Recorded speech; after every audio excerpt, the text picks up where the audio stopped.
Hello and welcome back to Prague. It's time for the women's Boulder semi-finals. My name is Matt Groom. I'm joined by Rodrigo Hanada in the commentary box. So first of all, Rodrigo, how are you doing this morning, sir? Very good, and you, Matt? I'm not too bad. I had a wonderful finals yesterday, and I'm looking forward to the women's today. But look, Rodrigo, for people who don't know who you are, just explain a little bit about yourself. You're on Team Brazil, right? Yeah, so I'm from Brazil.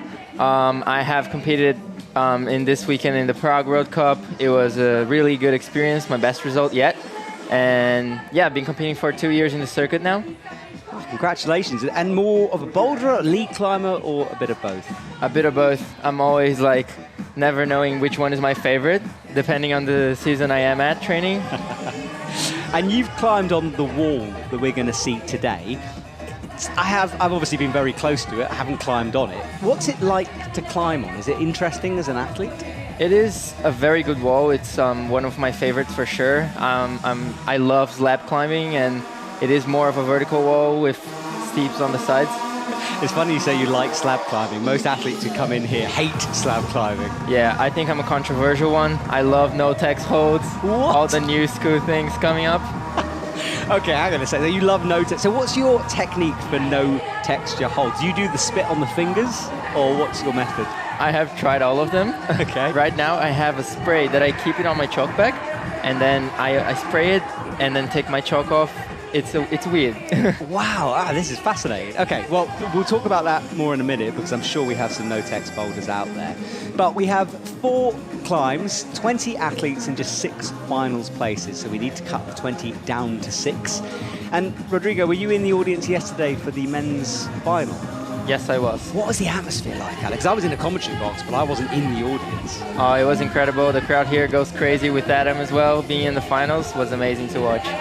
Yeah, it was just awesome to be part of it. And we won't give away any spoilers, but this is your last chance, everyone. If you don't know who's won by now, by tonight we might reveal it. But right now we'll try to keep it a little bit quiet, unless it's important. That's very good.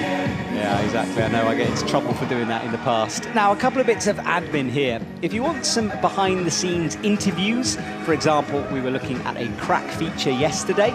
We have interviews with our first Nigerian athletes. Then subscribe to the World Climbing Club. It's a free-to-watch YouTube show on the IFSC channel.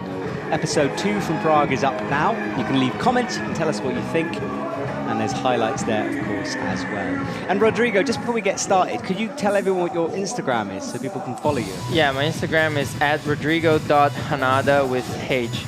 Okay, thank you very much. Well, there you go, everyone. So follow Rodrigo if you aren't already. And Matt, what did you think of the cracks in both rounds for the men's? Good question, man. I like it. So as a British climber, I'm sort of into crack climbing a little bit. I tried the men's crack, the one you had to go at during the qualifying. Very, very bad at it. I slid straight out of it. But I was amazed how much you had to press on the no texture. You know, it's less friction and more bones almost. Yeah, it's an interesting technique.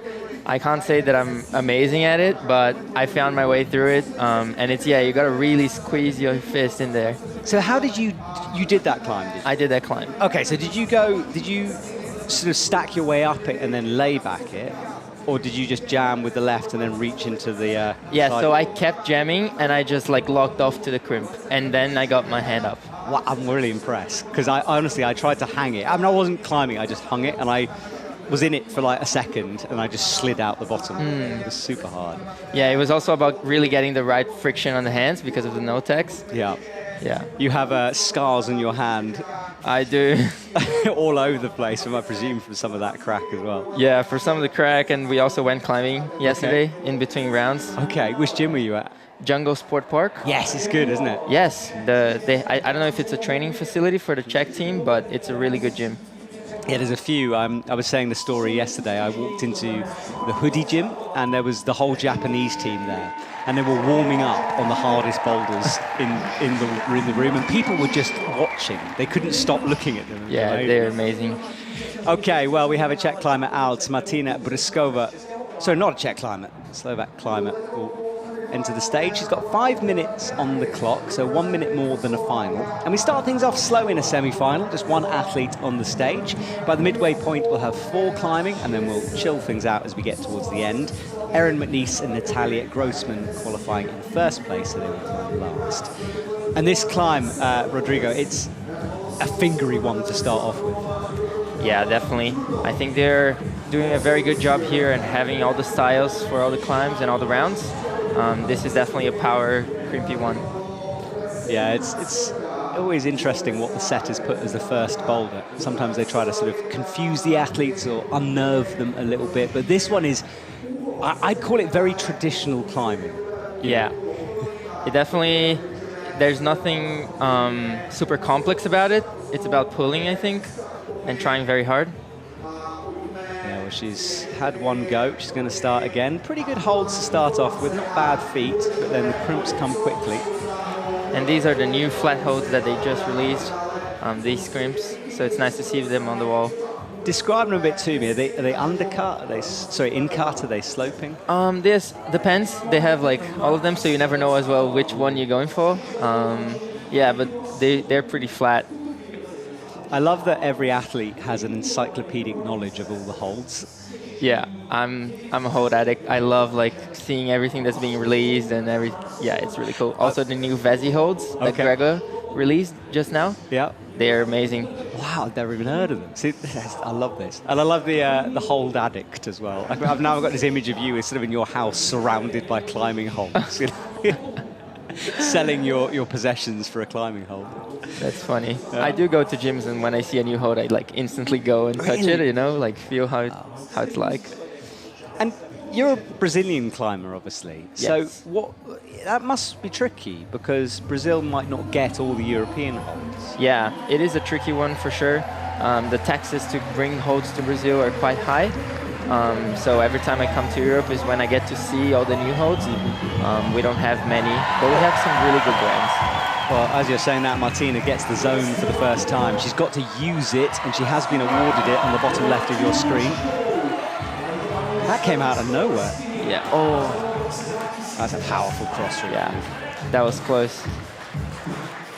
Yeah, the scoring, you can see the boxes on the left of your screen. They fill halfway up for a zone, full way up for a top. Flashing a boulder, climbing it for the first time, is awarded the biggest score, but tops are important, or can be, but we've no idea yet because we've just started the round. Yeah, I think this one is going to be a tough one for everyone. We'll see. Yeah, I was surprised, especially boulder 3, which we'll see later. It's a difficult one. This is a replay here, crossing through, missing that pinch, but good progress from her. Yeah, it was close. I think she's going to take a longer rest. It's a very powerful boulder. We normally tend to rest when you know you can do it, but it's like very demanding. Yeah, it's always amazing. We were chatting about this yesterday, the patience that you need to have as a comp climber. Because I would just be wanting to go again and again and again, but you can't. Yeah. And it's so easy to lose your focus and just start firing attempts. So athletes who can sit on the mats, it's like really cool to see. Yeah, when you've got the crowd behind you and when you're the first one out and everyone's watching you, that gave me goosebumps when I'm thinking about it. That must be so scary. Yeah, it's also something you have to really learn, you know, like to tunnel vision into the climb. You were telling me you haven't been climbing for very long. Like your career started fairly recently.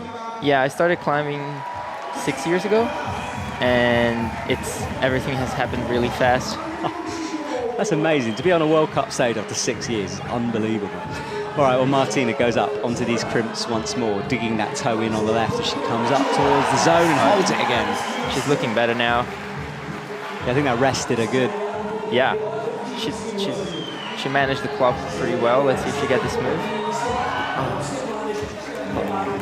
Maybe a bit too powerful for her, this one. Yeah. And she's going to go, yeah, she hasn't really got time with 19 seconds. The athletes don't have to climb all the way to the end of their round. They can leave. And let's see her highlights. This was down low. Really not a bad hold and pretty good feet to start off with. You can see the second you take the weight off them, you can ping off like she did.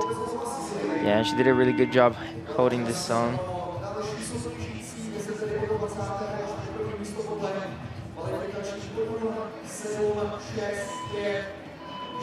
All right, well, next climber out, Maya Dreamer. will enter the stage. And this is, I'm pretty sure, yes, this is a PB for her, whatever happens. Never made a semi-final before, so first time she'll be out. I was going to say, I don't think I've ever seen her in semis, so it's going to be cool to watch.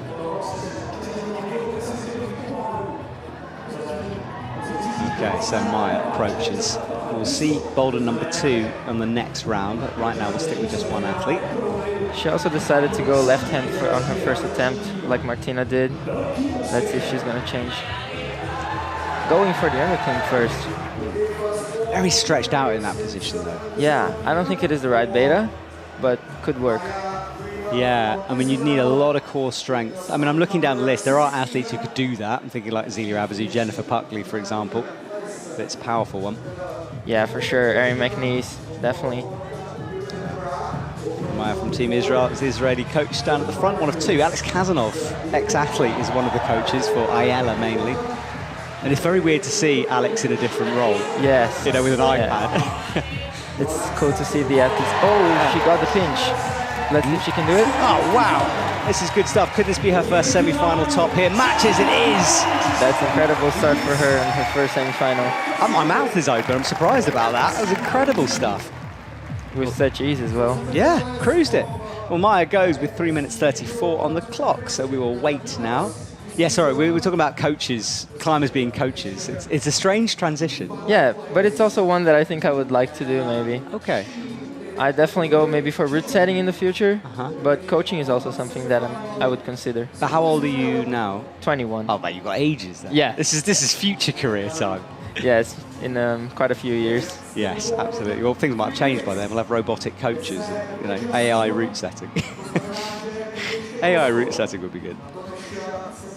I already find it so amazing how they're doing the visualization of the boulders on the screen. Oh, the 3D thing. The 3D thing is crazy. Yeah, no, it is. And I think there's improvements with that could be made as well. Like, I want to be able to see, like, distances, and also I want to see an athlete's perspective. Oh, yeah. That would be, because I find on TV, sometimes the wall just looks flat, and you don't understand the angles involved. Yeah, it's crazy. That happens a lot in climbing. They normally have, like, a fixed angle, and then when you see it from the side, you're amazed of how steep, like, sometimes the climb can get. Yeah, absolutely. I mean, we have some pretty good camera angles zooming in on how small the holds are, so that gives you an understanding. But the forces, that's what's difficult for me. Especially with lead climbing, because a lot of the routes are like 40 degrees in the middle, but you just can't see that. Yeah, in lead is crazy how steep the walls get. Yeah. But it's amazing. I'm very much hoping that there will be a World Cup in South America at some point. I know you guys have got the Pan Ams coming up you were telling me before, in November, right? Yes, we're going to have Pan Americans in Chile again. I'm super excited. It's the event I'm most focused on at the moment. Okay. So it's going to be exciting. Did you compete at the last Pan Ams? I did. What was the atmosphere like for that? It was really nice, yeah. And also like having more of a home crowd as well. More people coming from Brazil to watch. Oh. It was great. I bet it is, yeah. Because, I mean, you must spend most of your life on international flights coming to Europe. Yes, the last years have been airports and airplanes. I feel for you on that one. But for us, we've got a big European section to the IFSC circuit, so I sort of get to stay at home sometimes, but you're always on the road. Always on the road. And Chile was good as well because they had the Pan American village, so it was just like an Olympic village, so it was such a nice experience. And mate, I'm very jealous of you. I really wanted to come to that competition, but yeah, missed out on that one.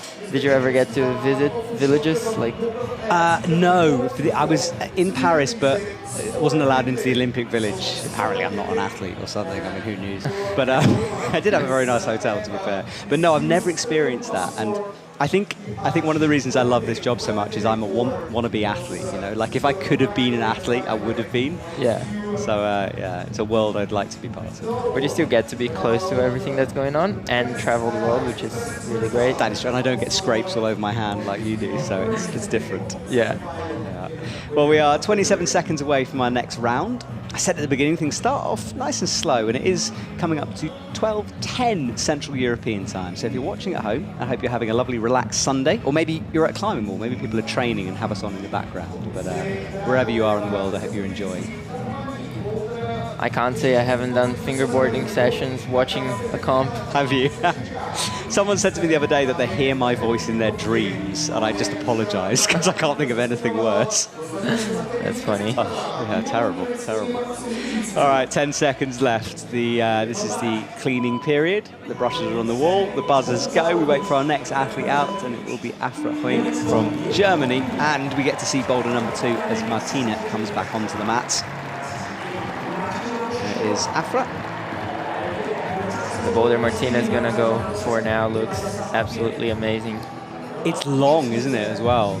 I mean, it starts all the way left and finishes, well, in the middle of the wall. Yeah, it's long, but I think it's a coordination, so we're going to see it go by very fast. Yeah, from the zone onwards, I don't think you stop. Yeah, it's crazy. Yeah, you swing off the zone, land on some black volumes, and just continue all the way up to the top. So it's going to be cool. And we know Boulder 1 is pretty toppable.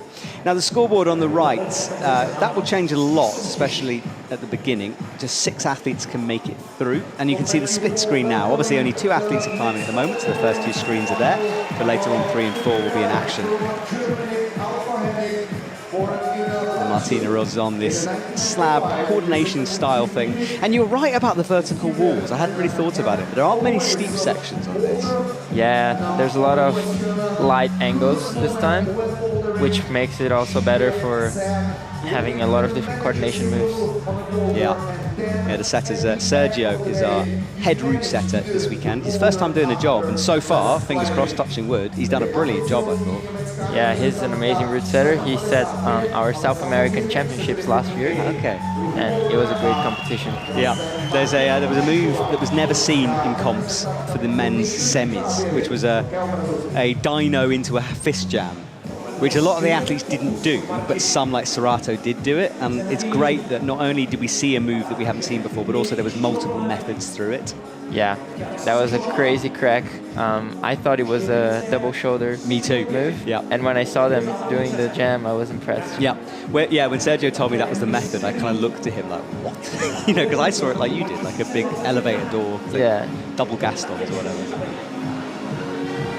Well, Afra is struggling a little bit on the crimps at the moment. Makes a match before hitting that zone hold. looking good on the zone. Yeah, it's the first time she's got it, so points on the board for her. Oh, interesting method. She didn't keep her left foot up.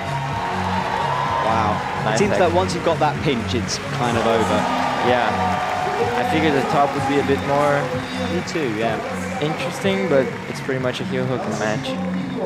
Yeah, the setter's easing the athletes in a bit with Boulder number 1. It's warming the fingers up and then not too bad at the top. Martina isn't getting too far on this at the moment. Brushing the start, trying to see if she gets better friction. Yeah, really the coordination part of this starts after the zone, so she's got all that to come. And with a coordination move, you have to learn it, don't you? It's hard to do first time. Yes, it's very interesting. I feel like in every attempt you always learn something new. You feel your body in a different way until you finally do it. So it's crazy to see athletes like Tomoa just figuring out coordination on their first try. I know, I don't get it. It just, yeah, it's beyond me, that one. So Martina creeps up. It's a really nasty press, this. And then a big quarter move. She gets it this time, but now she's got the swing to come. Let's see what method she's going to use. Yeah, that's the basic idea. As you jump, start paddling up those black holes and finish on a crimp at the top. Yeah, she did probably a different method from what the route setters were thinking. They probably thought the double clutch and then right hand up, left hand under clean. Oh yes, I see what you mean. Yeah, because the lower black one is underclean. Yeah. So Martina waits. Afra is in the lead because Maya is in the lead because of attempts. Afra at second, even though they both topped that boulder. They might be tied at the moment. Yeah, 1-on-1, isn't it? Yeah. So it could be the same amount. Count back, so the position they finished up in does play a difference as well. And we see that in finals quite a lot. But Boulder, we see less draws usually. Yeah, it's hard to tie in bouldering around. Oh, she got it again. She's learned that. She's only got 35 seconds, though. It's not a lot of time. This might be her last attempt. I think she'll go for another one. No. Yeah, she's down on that one. All right, well, Martina will leave the stage with 20 seconds to go. And we will have our next rotation through. The 5 minutes go so fast when you're trying a coordination move.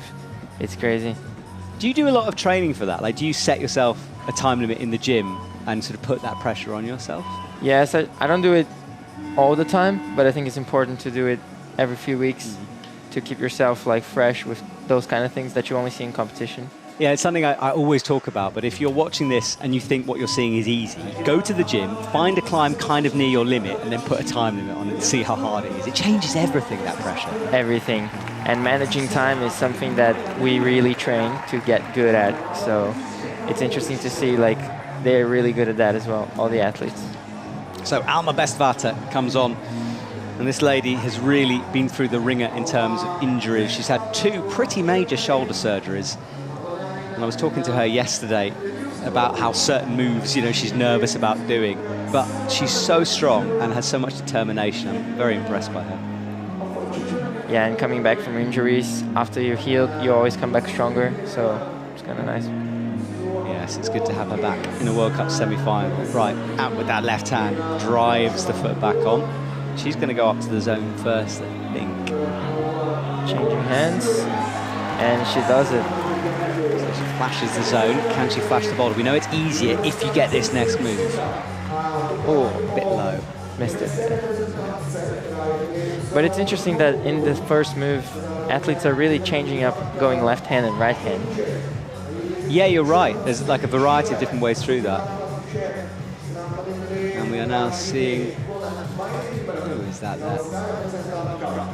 Oh yeah, we've got that. Maya Dreamer there on boulder number 2. Remember, PB, whatever she does. And I love it when new athletes come through. We do actually have an interview with our first Nigerian athlete ever to compete. That's in today's World Climbing Club show, which is on YouTube. Awesome dude. He came onto the finals live stream yesterday as well. That's amazing. Yeah, it's cool to have him. I met him in isolation. He was really nice. Yeah. He's very unlike a climber. He's enormous in terms of muscles. He's got massive leg muscles. He's so strong. Yeah. Super, super strong. She changed that up here, Alma. So she went right hand first and then went to the zone. Oh, got the cross. And that should be a top for her. Great work from Alma. Awesome. We're seeing quite a lot of tops on the first one. Yes, I think it's easing the way in. I still think women's number 3 that will come later has a very hard start. We'll have to see. The thing is, I think that quite a lot, and I'm usually wrong. Whenever I think something's hard, it tends to be easy for the athletes. When I think it's easy, it's hard. So, I gotta be honest, when I looked at it, I thought it was pretty hard as well. Okay, thank goodness for that. That's good. Backing me up. All right, well, Maya is sitting in first position at the moment, top in the zone. She got the zone pretty quick. So far, the only athlete who didn't get a top on the first one was Martina. So I wonder how that's going to keep following with the next athletes. Can put a bit of pressure on, can't it? Because, you know, athletes are aware of what's going on backstage. And if you know everyone is topping a climb, it means you have to top it. Yeah, it definitely adds into the mental pressure. So Maya starts this swing. She's trying to stop on that hole. Is that what you would do? No, I would probably go 2 hands into the middle one, right hand up, left hand down, flip the hands around. Yeah. But it's interesting. Martina also tried the same beta. Yeah, I think it might work both ways. We see someone like Janja, for example, who's not competing here, by the way. She's done for the season. But Janja always stops where the route setters don't think she can stop. It's like one of her things. It is amazing to watch her. And I'm very excited to see what are her next projects. I just want her to be the first woman to climb 9C. That's all I want. You know, like, she will be able to do that if she sets her mind to it. For sure. The thing that blew my mind with Janja was when she did the big 5 in Font in a day. That was incredible. Right after doing that V15 climb. Yes, which she did twice. Once because she didn't like the camera angle. It's like just crazy. It's amazing. Oh. So that's more what you would do. Yes, that's exactly the bait I thought for it. She looked good on it. Let's see a replay of this then. So this is what Rodrigo was saying. Hit that right hand, come in the undercling. She was just a bit far away from the wall that time. Yeah, didn't you have to keep your hips closer to the wall. I think this is probably her last attempt on this climb. Yeah, 30 seconds on the clock. This is going to be it, isn't it? She's cruising these moves. Yeah, it's been a great performance. Well, she taps it again, but in a similar position. Not so fast with the left hand. No. She's going to go again. And no, she's done. So, Maya Dreamer will leave with a quick zone put together in the second half of the boulder. Good performance so far from her. But there's some very, very strong names to come in this women's comp. Katja Debovitz is back near the top spot, Anna Matsufuji, and Jennifer Buckley, of course, who we are waiting to see. A lot of people are talking about her saying the next Yanya, which I wish people wouldn't say, even though I've just said it. Because I just think that pressure on an athlete must be a lot. Yeah, it's crazy. Yeah. But she's been doing a good job in every single comp. She is, yeah. 2 gold medals at the youth champs as well, so pretty good. Right after a medal in Innsbruck too. Yeah. That was incredible. Yeah, it was. All right, Selma Menuet comes on, and I'm not going to give it away, I'm not, but Team France is on a bit of a roll, is all I'm going to say. Because last night in the men's comp, maybe some things happened. So if you haven't seen it, hurry up and go and see it. Because I want to talk about it. Yes. The men's final was such a crazy... We called it a roller coaster. Yes. And it really was, wasn't it? I was super impressed. When the 4th boulder started, I was sure that, well, everything would stay as it was. Yep. And everything changed. Yeah, it was crazy. It was. I love how we're not giving it away, and yet we're hinting at things. This is great. So people go there and watch the men's final. It was incredible. Exactly. So you're good at this. This is good promotion. You understand the game. All right, Boulder 3 is in action, and actually that first move, she did it really quickly. So maybe we're both wrong. That is Martina on women's 3, Afra on women's 2, and on women's 1 is Selma, of course. So just one boulder not in action at the moment. Martina right now sitting on the mats, looking at the 3rd boulder that we think is the hardest one. But she did the first move straight away, so we'll have to see. But the setters did say they thought it might be the hardest one. I always ask them that question, and they hate telling me, because you never know. And the athletes, depending on how they perform, the conditions, but it's meant to be one of the harder ones. Yeah, and right now I think it's also so hard to give grades to these climbs because they're just like, it's so hard to grade a slab in the World Cup. Yep, absolutely. And the time limit and also the weirdness of the moves. There's strange things in World Cups. Yeah, the route setters are amazing at not necessarily setting hard things, but just things that make you feel uncomfortable on the wall. I agree. Do you do a lot of setting back in Brazil at your gym? Yes, I do some setting. Not a full-time job, but I love setting. It's nice. That creative element. Well, she's matching this hold now. She got through the palm sequence, puts her foot up. She's going to go all the way right towards the zone. It could be a Quardo move, this. Go right to the zone and come into that undercling on the left, perhaps. Yes, I think you got to match the hands on this middle one first as an undercling, and then do a double clutch. And that blue plate on the wall isn't a hold, it's just a no-texture surface to stop the athletes pressing against it with hands or feet. Yeah, these plates are getting more and more common. They are, aren't they? Especially in lead, you see it quite a lot.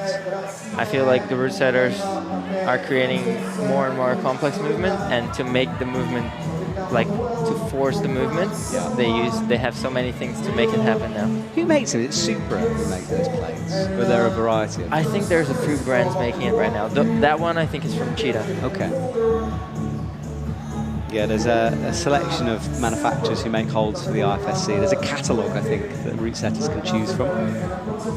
And the gyms tend to follow the catalogue to have the holds from the World Cup. Yep. Yeah, once you get into the hold discussion, it's a whole world of sort of complexity. I know European gyms tend to share those holds as well, when they're friends, of course. They pass it around between comps. What's your favorite hold type? I've never got that into it. Like, I don't know. Like, I'm not as obsessed with it as the athletes are. I struggle with no texture stuff because I'm bad at it. And I'm not very coordinated at the best of times. So when I have to stand on something slippery, it really goes wrong for me. But I don't know what my favorite is. It's a good question. I'll have to think about that. I like crims. Fair enough. Yeah. And I love the new glitter Rock City holds. Do you? Yes. I like, yes. There was a route, where was it? I think it was Innsbruck, which is the most multicolored route I've ever seen. It was like a bit ridiculous, but quite fun, you know? Yeah. Luckily the route was amazing, but yeah, it was interesting. Yeah, these new volumes as well with like animal. Yeah, oh yes. I had a whole discussion on a live stream in the UK about exactly which animal it was, because there was one that looked like a bit like I think it was a leopard, and we're trying to figure out if it was a leopard or another animal. Yeah, I'm not sure. I love, people at home going, what are you talking about? But basically there's giant volumes that are coloured in various different animal colours, like cheetahs or zebras or lions or whatever. Why not? And then the dual text goes crazy. Yes. Like the ghost ones, yes. For the zebra one, the black parts are dual text, the white parts are textured. Yeah, we did a video a while back on YouTube, a reel about that. The first time, it was in Hachioji, the first time we saw them. Very cool. And you can't tell which well, you can because the lights bounce off them, but the idea is that it looks all the same, the no text and the dual text. Yeah, and it's actually confusing when you look it from far away. Yeah. When you're closer, you can see it, but... See, we are hold geeks. Deep. We have Ayala now. Yes, Ayala is out, and she's had a better comp. I was talking to Alex about her, and he was saying that she's jumped 2 grades since the Olympics in terms of her progression. And I think she was one of those who struggled with the mental game of the Olympics, you know, that whole pressure situation. Yeah, we could definitely see all the athletes so nervous before the Olympics on their preparation. I think it was really exhausting for everyone. Yeah, it was. So Ayala is underway now on the crimp. She's a powerful climber. Might enjoy this first sequence. And her teammate did good practice on the first boulder. She did, you're right. And Ayala is straight into the zone now. Let's see if she's going to try the cross. She's not looking super comfortable in the position, but still gets the move. She had a silver medal in the European Champs a few weeks ago, and she's flashed this first boulder. It's a perfect start for Ayala. Great job from her. Moving her to the 2nd position already. She qualified quite low down this semi-final for her, which is interesting. So far, her teammate Maya has got the zone yet on number 3. And this is the last time we won't see boulder 4, so next rotation we'll see that last, which is a slab climb. Interesting to see now that Martina did a really good job getting all the zones. The other athletes didn't do so well, but no tops for her. Yeah, close but not quite, hey? And that was actually the story of the men's final last night. So many athletes were holding the last hold or came really close to it, couldn't quite finish it. It's why I quite like the 2 zones during a combined competition. Seems almost fairer, because you climb further, you get more points. I am super in favor of the 5, 10, 25. Me too, man. Not only for the scoring, but I just think it's more interesting, actually. Yeah. You also have like more steps to build on the boulder. It's not just the zone in the top. Yeah. I think the route setters are 50-50 on it. I mean, they have to. There's a lot more work that goes into 2 zones to balance the boulder. Yeah. And they all feel like a journey. Yes, I've seen some long boulders. Okay, so Alma is on women's 2 here. Quite a pressy move as she stands up and is very low on that right hand. And these snap holds, we have seen them in the competition scene, but not so much from snap. So it's nice to see them on this boulder. Yes, it is. And there is Maya Dreamer on women's 3, the power boulder. It is on one of the steeper parts of that wall. And the setter's putting in some big volumes to create some more 3D surfaces. Yeah, the volumes are only getting bigger and bigger and bigger.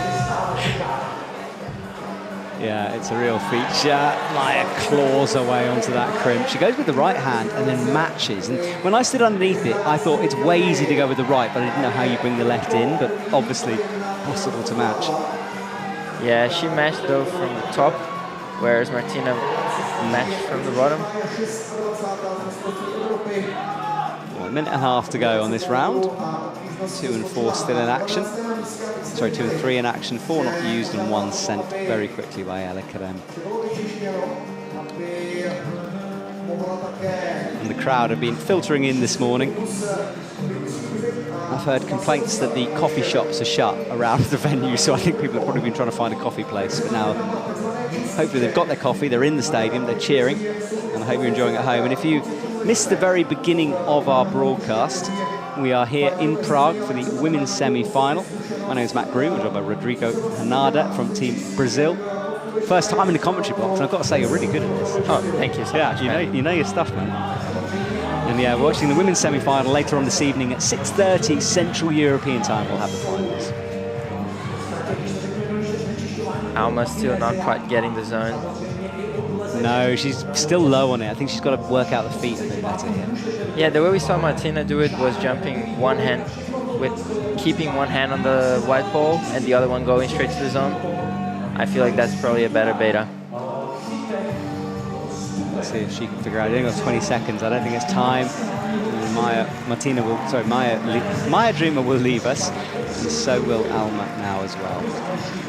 So good start. That boulder one definitely very toppable. Most athletes getting the top on that. And it gets hard from there on.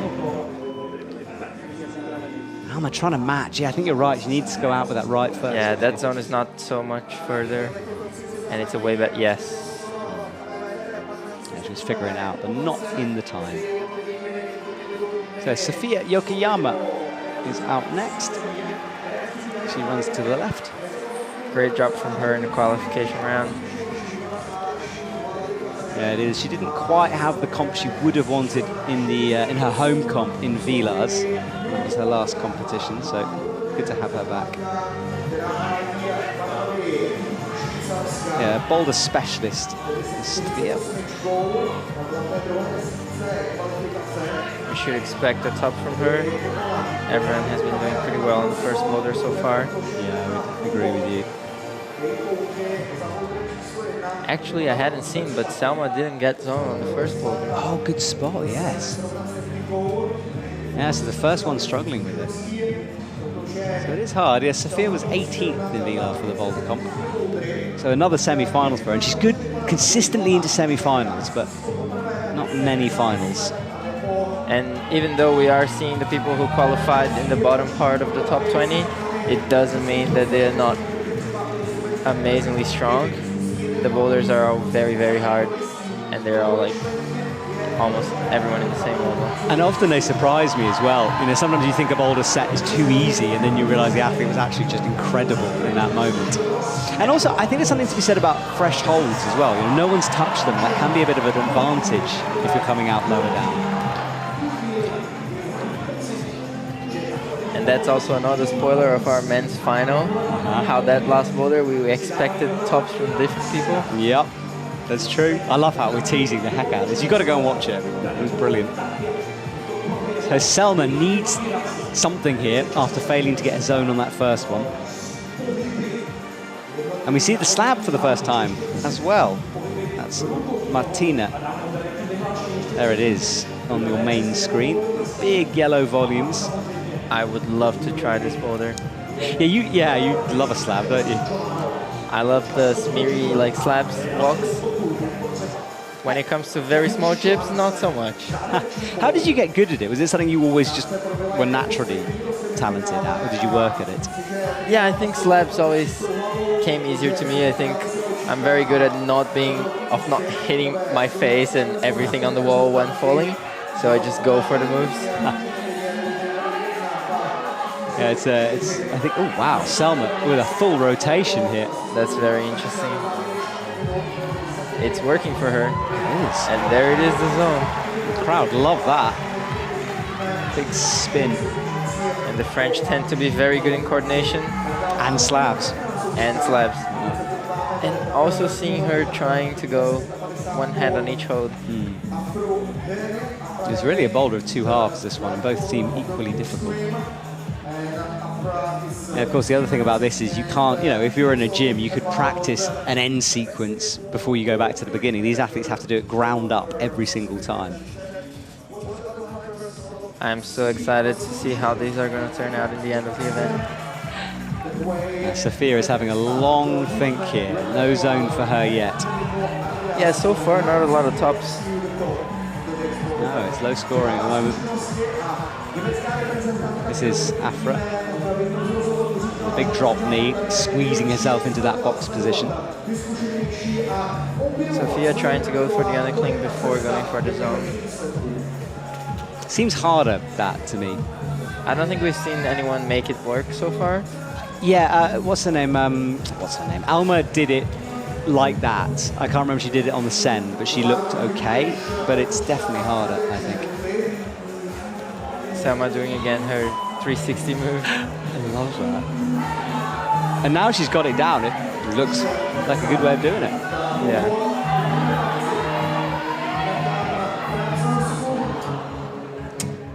I think you gotta have your right foot already on the second volume.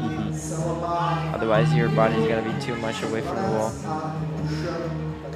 Sophia falls, a bit of a smile on her face, but she knows time is ticking away and this was important to get.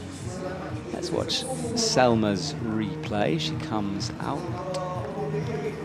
That hold only has the grip really in the back, so you gotta hit it in the perfect spot. Okay.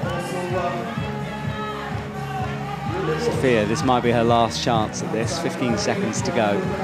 Still keeping the beta off going for the underclick first. Try to rock up so far on the right foot. And nice to see the venue so full already. It is, isn't it? Yeah, this crowd. Because the final comes kind of after the semi-final, I think the tickets are the same. People just spend all day here in the venue. And there's films that play, there's music, the live music. Yeah, and that's so nice of the crowd to be here as well. It's such a nice atmosphere to have so many people watching. Oh, look at that, tickling the top holds. Not quite getting them. So up first, Japanese athlete is out, Melody Shikawa. Japan is always bringing a strong team and getting lots of athletes through, especially last night. Yeah. Top two, Serato and Tomoa. And Melody has been pretty consistent on making semifinals. Yeah, she had to fight hard during the qualies, but made it through. Struggling with that first move on her first attempt. Ayala is back on. She flashed boulder number 1 to see if she's feeling coordination. That's not a word. Coordinated. There we go, that's the word. I wonder if anyone's gonna do the beta Selma did again. It was very unique, wasn't it? Certainly Ayala's not going to try it that time. Not finding quite the position right there.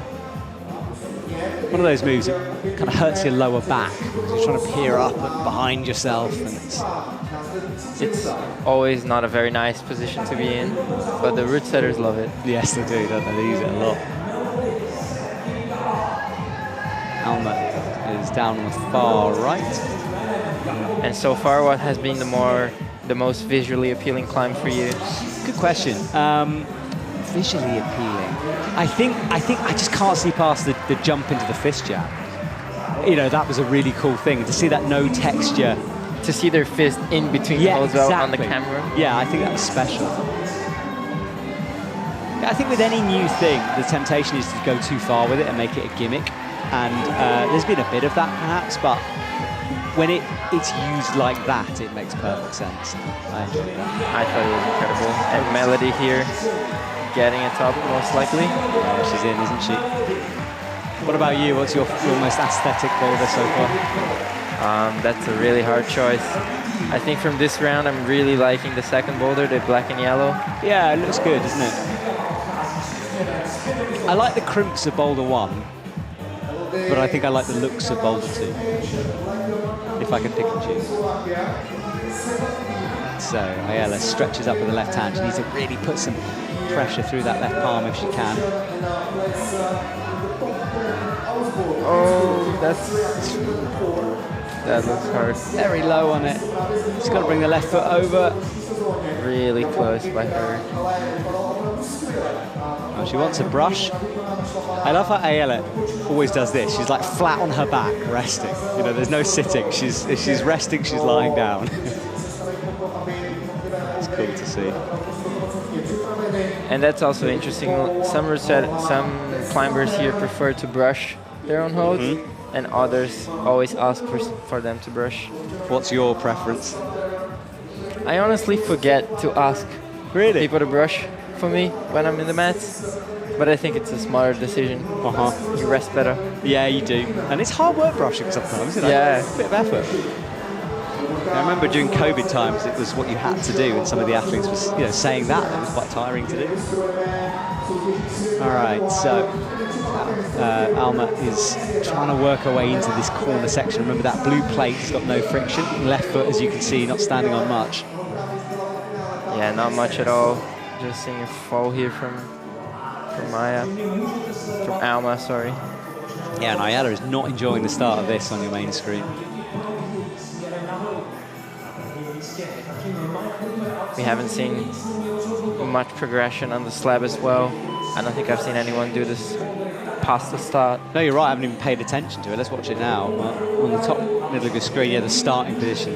At the starting position, we've seen it's hard on quite a few boulders this weekend. That first moves.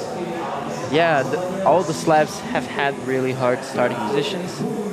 And we've seen quite a lot of these presses as well. We're seeing it press on the start of number 4 and on the middle of boulder 3 right there.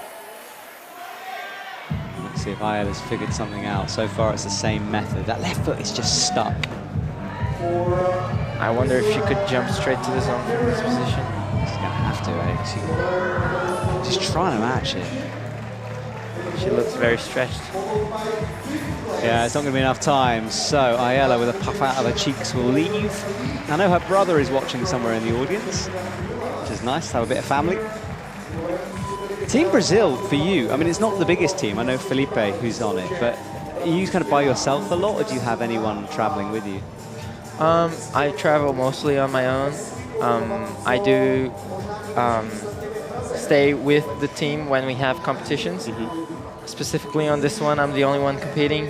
I decided to skip Innsbruck to this one. Yeah. So most of the team was in Innsbruck. Okay. I think it's a good decision, that one. I mean, look, if you're in for just a Boulder World Cup, this is the place to be, whereas Innsbruck, there's so much going on. Yeah, and I honestly, I love Prague, love the city, and I watched the comp last year. I figured it would be a wall that would suit my style, and I really wanted to come. A good decision, huh? So Andrea Kumin from Switzerland starts off. Also going left hand first. Let's see if she's gonna match. Oh, trying just like her teammate Sophia. Yeah. I mean, it's in sequence. I get it. There is Sophia on the slab. She's doing a bit like Ayala did, trying to press into it, but she's worked her feet over a bit more, which is different from Ayala. And trying this flag holding method. It's kind of quite short as Sophia. She's actually, I haven't got her heights. It's not in our data system, but she's a bit smaller. Whereas Ayala had a bit of height to press in. Interesting.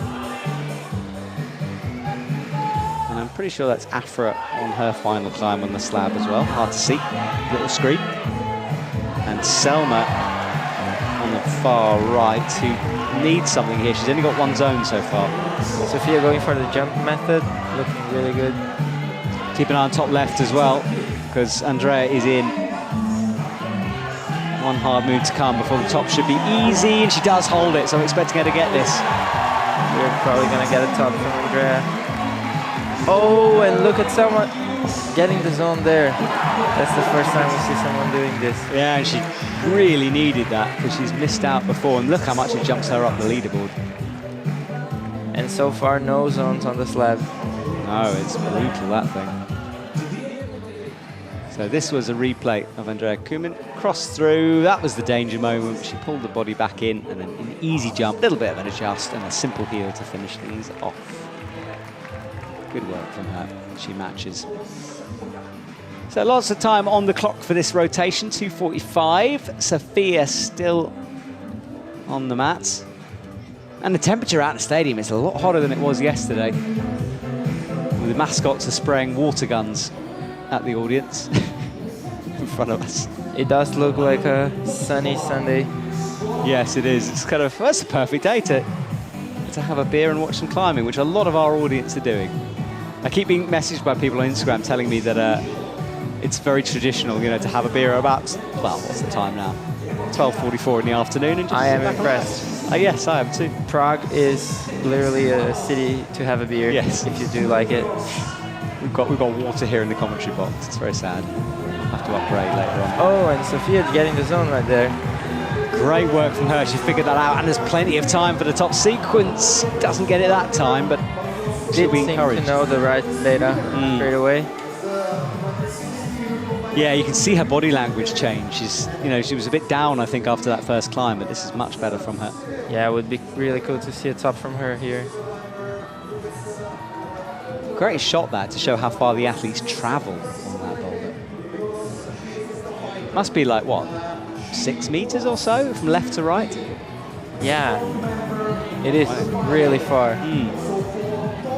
The coordination section itself, probably 3 meters. Yeah. It's a great boulder. Well, look at this. Way better. Mastered the start. She has. Good way of phrasing it, yeah. Oh! Closer. I think we could see a top from her. And Selma getting... No! She kind of moved that toe hook away before fully committing to it. Oh, and she needed that top. She didn't get the first one done. Oh, but if she can get this, no one else has. So, big moment for Selma in her competition. And so far, the slab giving a lot of trouble to the athletes. I've done that so many times. I find running across mats very difficult to do.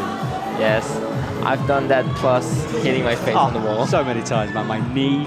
I shattered my knuckle by running in and punching the rock on the way up. Awful.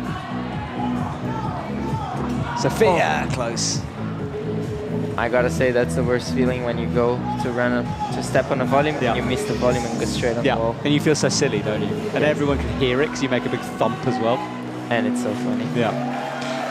Yes, and no one ever seems to get it on film as well. You know, it's one of those things you want someone to be filming it because afterwards it's very funny. Yeah. Right, Sophia leaves. She got pretty close, managed the zone, but couldn't put the top section together. And Selma as well will have to leave the mats. Fighting on these slope disciples. Look at her trying really, really hard there. Oh, yeah. Wow, really hard. Wow, looks like she's in pain squeezing that. Right, Anna-Marie Appel comes out as we hit the halfway point in this semi-final. From Team Germany, up-and-comer. Young crusher. She's just appeared in the circuit and she's constantly in semi-finals. Yeah, she is. She was good on the junior circuit. It's a hard transition, isn't it, from junior to senior? It's not easy to do that. Yeah, and it's also a sad one. Youth Worlds is such an amazing event. I agree. I'm so disappointed that I don't get to go to that anymore, and because I love that event. I know my colleague as well really enjoys it. Yeah, Anna got a bronze medal in this year's one in Boulder, so she's on that transition in.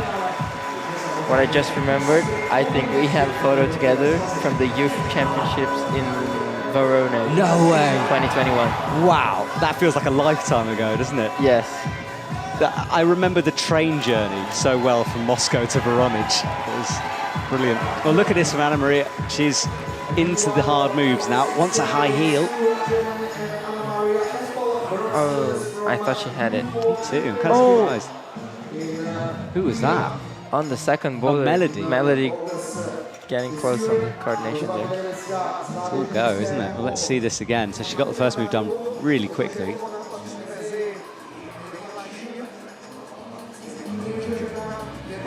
No one really getting close yet to that. Yeah, it looks like a very, very tough round. Ayala resting on the power boulder. This is the one that she needs to get, really. It's her style, and she's at the moment in second place, but I don't know if that's going to be enough. She did get zone on number 3, which has proven to be a hard zone. Yeah, true. So she's done well. She's got lots of time left. There we go. Apple will go again. She dropped this move after here, this cross through before. Doing easy work on the start though. Oh wow! That is a crazy drop knee. Oh, I love that. Super unique beater from her. Amazing work. Cruised it.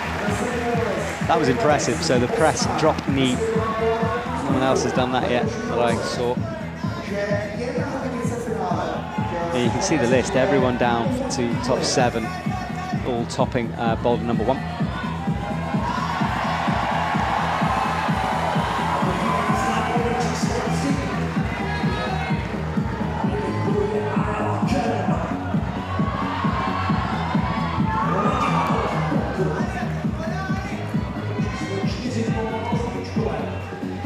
Okay, so with 2 minutes to go, we are watching Melody once more on this coordination move. Starts to flick that right foot over. Not quite, it's a really tricky one. And Ayala resting on your top right of the screen.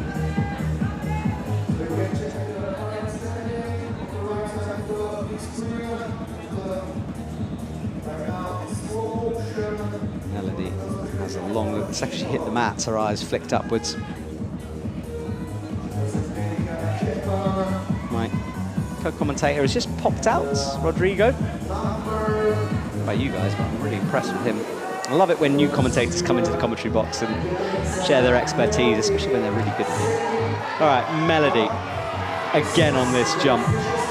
Out she goes. Oh, that was much better technique from her. Hit the right, got the left in, and you can see that little run back to the chalk bags that she knows she's unlocked something there.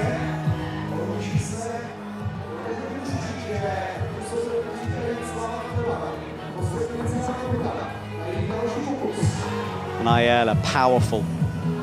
She presses off that left hand, gets a drop knee underneath, pressing with the left, kind of sandwiching herself in between the red volume and the black. Lay back in that left arm, and a foot bobbles. That was good work from Ayala there. Melody, meanwhile, comes up, pressing into the white volume, hits the black. She's got this move absolutely locked in. So much better. That's the closest we've seen with 18 seconds to go. Unfortunately, it's not going to be enough time to finish things off. But what a performance from Melody. I just want to. I want a kind of a button in the commentary box where we could award athletes special points. It's dangerous, isn't it?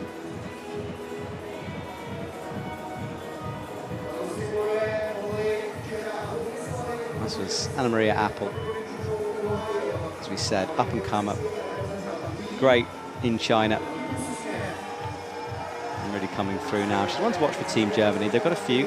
Hannah Moyle, of course, has decided to leave it for the rest of the season. Sheon So onto the mats, and I cannot wait to go to Korea very soon. What a way to finish off the season with a big international trip and a huge competition. Lead Speed and Boulder will be in action in this lady's hometown. And she's so good at bouldering now. Back in the day, she used to just be a lead specialist. It's great to have her performing so well.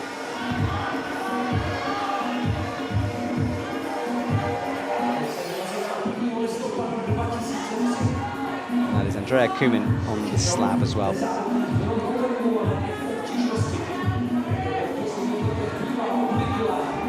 Sophia Yokoyama's getting a brush as well.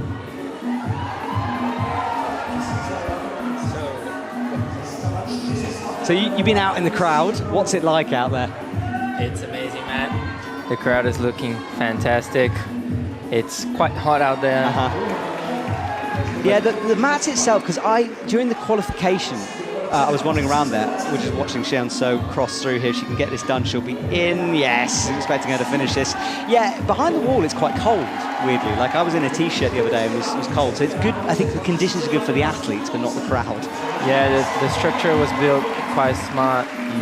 I think they really thought about the sun. Yeah, it's pretty chill for the athletes in there. It's good. Yeah, it is. And a big isolation area as well with a huge spray wall to warm up on. Well, quick send from Sheon So. Sophia Yokoyama, meanwhile, has got through the first hard move and now is trying to figure out her feet here. This match looks so hard. It does. I mean, if there was a jib. And actually, interestingly, I think the setters were thinking about putting a jib on that volume and they decided against it. Yeah, they always make last-minute decisions on whether or not to make the climbs a bit or not harder. And I like that because, you know, obviously they test, and often they test quite late at night, and the conditions, I mean, last night was very cold. So, you know, if you're testing in the cold and then you come in the day and it's warm, you have to make those last adjustments. Yeah, definitely. And so far, no zones on the slab. No, it's hard, isn't it? Selma has one last chance. She came close to Boulder 3, but couldn't get it done. And she's outside of that top 6 at the moment in 10th with just 2 zones. Definitely a very, very tough round. Yeah, you're right. As we hit the halfway mark, only 1 boulder has been sent. Only zones on the rest. Yeah, and not by everyone as well, the first one. As a commentator, I prefer more of a high-scoring round, but athletes tend to like it when they really have to fight. Is that right? Yeah, I think for the crowd it's cool to see tops, but I also tend to like a very, very hard round. Yeah, I know there's a lot of complaints when there's like, let's say there's 4 flashes, you know. You hate that because it's, you know, it's hard to separate everything. Yeah, I mean, me as an athlete, I also want to be challenged. Yes. So if you go to a final and you flash everything, it's definitely not so nice. Yeah, that's fair enough. The crowd loves it. Yes, and I quite like it. It just, yeah, I mean, obviously, I don't want to see everyone flashing a climb, of course, but yes, there's a lot to talk about. It's kind of exciting when lots of tops come. I do love when we have different tops from different people, and then the scoring is crazy. Like you get to the last boulder and you have no idea who was winning. Yes, yeah, exactly. Yeah, I mean, that's the dream, isn't it? And the thing is, you've got to writing the script is almost impossible. You never know. Oh, look at this. Andrea's into the first. Yeah, you never know how the athletes are feeling, the conditions, everything could change. And it's so hard to get a perfect round. Yeah, it is. But we have seen a very good job from the outsiders in the comp so far. Yeah. Andrea Kuhlmann struggling on that jump. But Selma stood up on the slab, but immediately slid down the slab. And Sophia as well is standing, looking at the beginning of this boulder. She fits really nicely into that higher position when she can do the left drop knee, as we see her pull on now. I think she's struggling a bit with the left foot on that blue jib. Yeah. Up she goes again. 30 seconds is not a lot of time. This is now or never for her in this boulder. Let's see if she's gonna. Oh, she's going for a drop knee method now. Seems to be working. That's very nice. Yeah, the position is comfortable. It's hard to move out of it though. Not quite. Tough stuff for Sophia Yokoyama here. She's down in 11th at the moment. Only 1 zone to her name. Selma will also have to leave. She's outside of a finals place. See, I mean, the difference in the top, Alma Bestvata, for example, is in provisional finals with just 1 top and no zones. You know, that is very low scoring. It is for sure. I hope we see some crazy action from the top 10. I think it's coming. I mean, look, top 3, for example, Erin McNeese, Natalia Grossman, Zelia Avazu, and top 4, Jennifer Buckley. You know, that's big. And Osh McKenzie to come. Naili Millon, she's up next. The boulder specialist from France. In fact, she's on the mats. There she is. I've got to be honest, there's certain athletes' style. You know, I try not to be biased, but I really enjoy watching Naile climb, like the way she figures out moves. Yeah, she's such a great climber. And we did not see her in the circuit for a while. I think she was dealing with some hard injuries. Bad knee injury, yeah. Yeah. And then, of course, the way it's currently set up, the circuit, especially with the Olympics, where lead and boulder is combined, you know, she's much more of a boulder specialist. And it's hard to break into a team when the team know you're not going to be fighting for an Olympic place. It's tricky. Yeah, definitely. But she's doing a great job.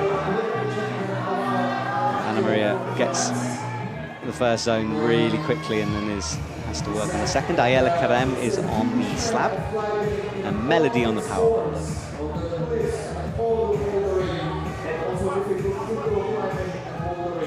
Good camera work as well today. The team from Czech TV capturing the action well.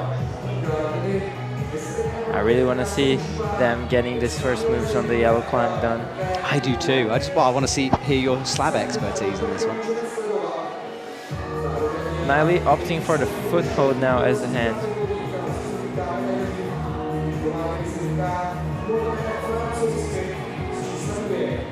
I wonder if she's going to try to go for the zone first or she's going to keep the beta.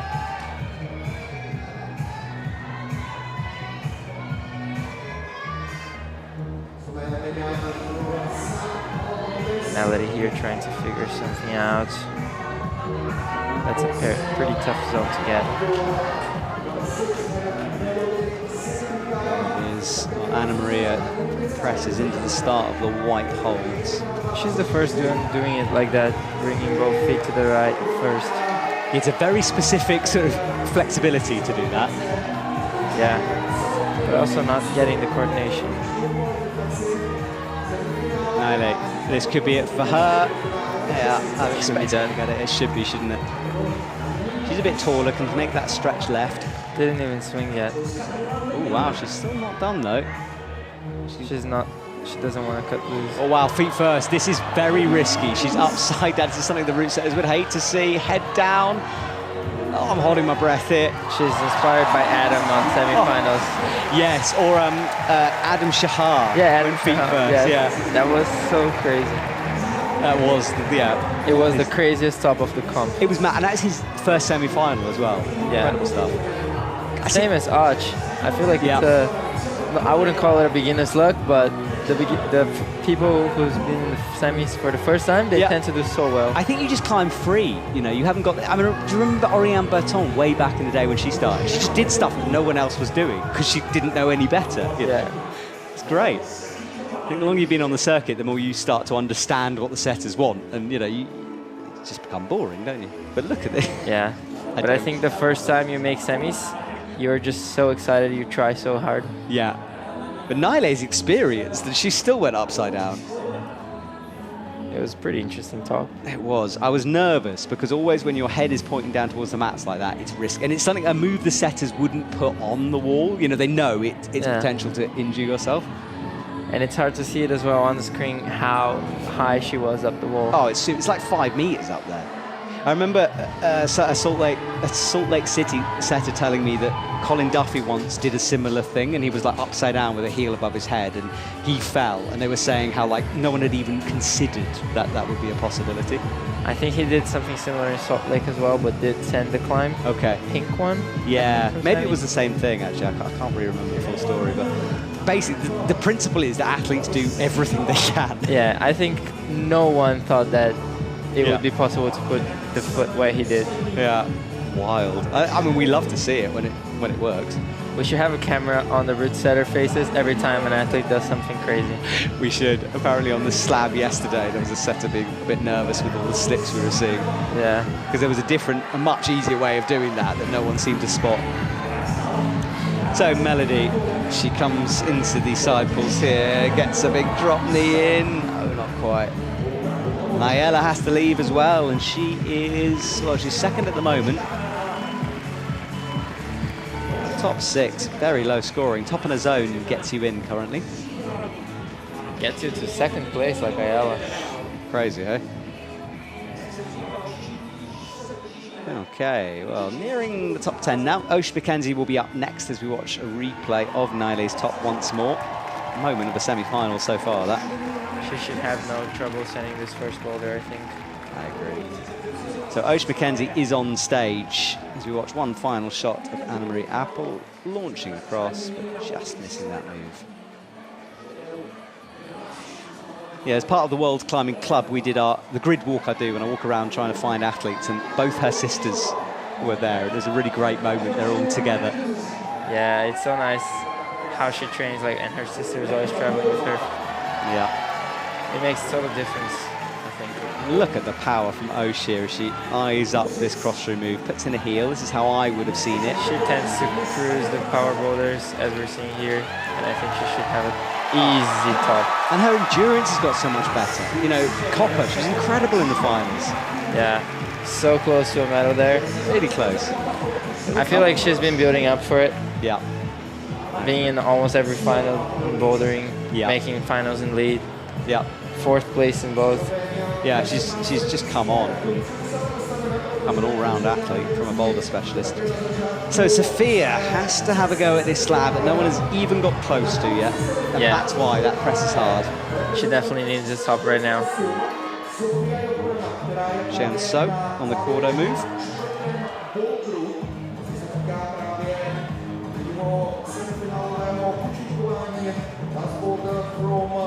Let's see this again from Osh. It was so quick. Our cameras were on her throughout. I think she's the first one who did this left heel hook for the zone. Which I'm surprised, because that's exactly what I thought they would all do, is put a heel in. I love that little kick she did with the legs there, clapping the heels together at the end to celebrate. Good work. Right, Andrea Kumin, let's see if she's feeling powerful here as she gets herself pressed up into these red holds. Right. She hasn't tried the drop knee yet. No, not yet, you're right. Well, that drop knee hasn't really worked that well. It's okay. Yeah, I think we haven't seen anyone get through it yet. No. No tops. Slipping, falling from Chance. Oh, but a big catch now. So she goes for this launch. That was such a great movement from her.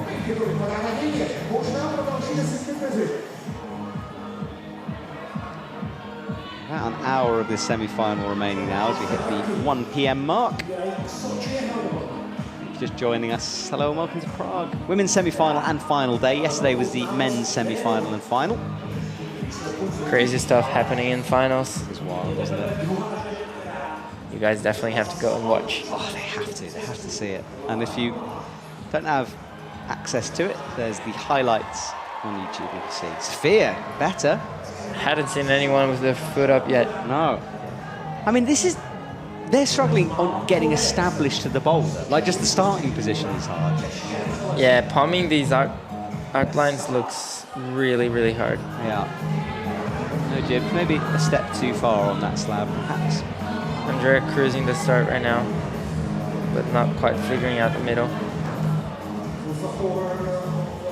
Yeah, there's nothing for the feet. There's nothing to oppose the catch.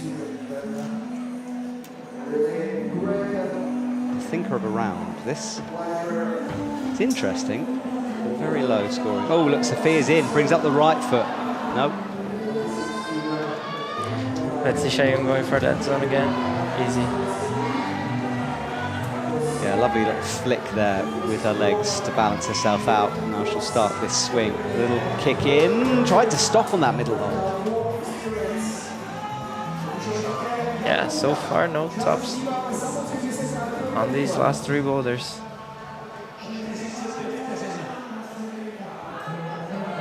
Sophia up once more. She's tried the left foot, she's tried the right. She seems to like the right better. Oh no! Oh, I thought she was done. I thought she was just going to stand up then. Yeah. Ooh. I mean, that first left foot for the men's final, the slab. Yes. It was so bad. Apparently, though, they were meant to do it completely differently, because a lot of them were trying to push through it, whereas it's more of just a hop up with the right foot, so you almost don't even touch that left foot. So it was set differently, and it's why one of the reasons the setters had that face you were talking about, because everyone was just doing it in a weird way. But yeah. Oh, that was so close. Well, 2 seconds to go. We rotate through. Mao Nakamura will be out next from Japan.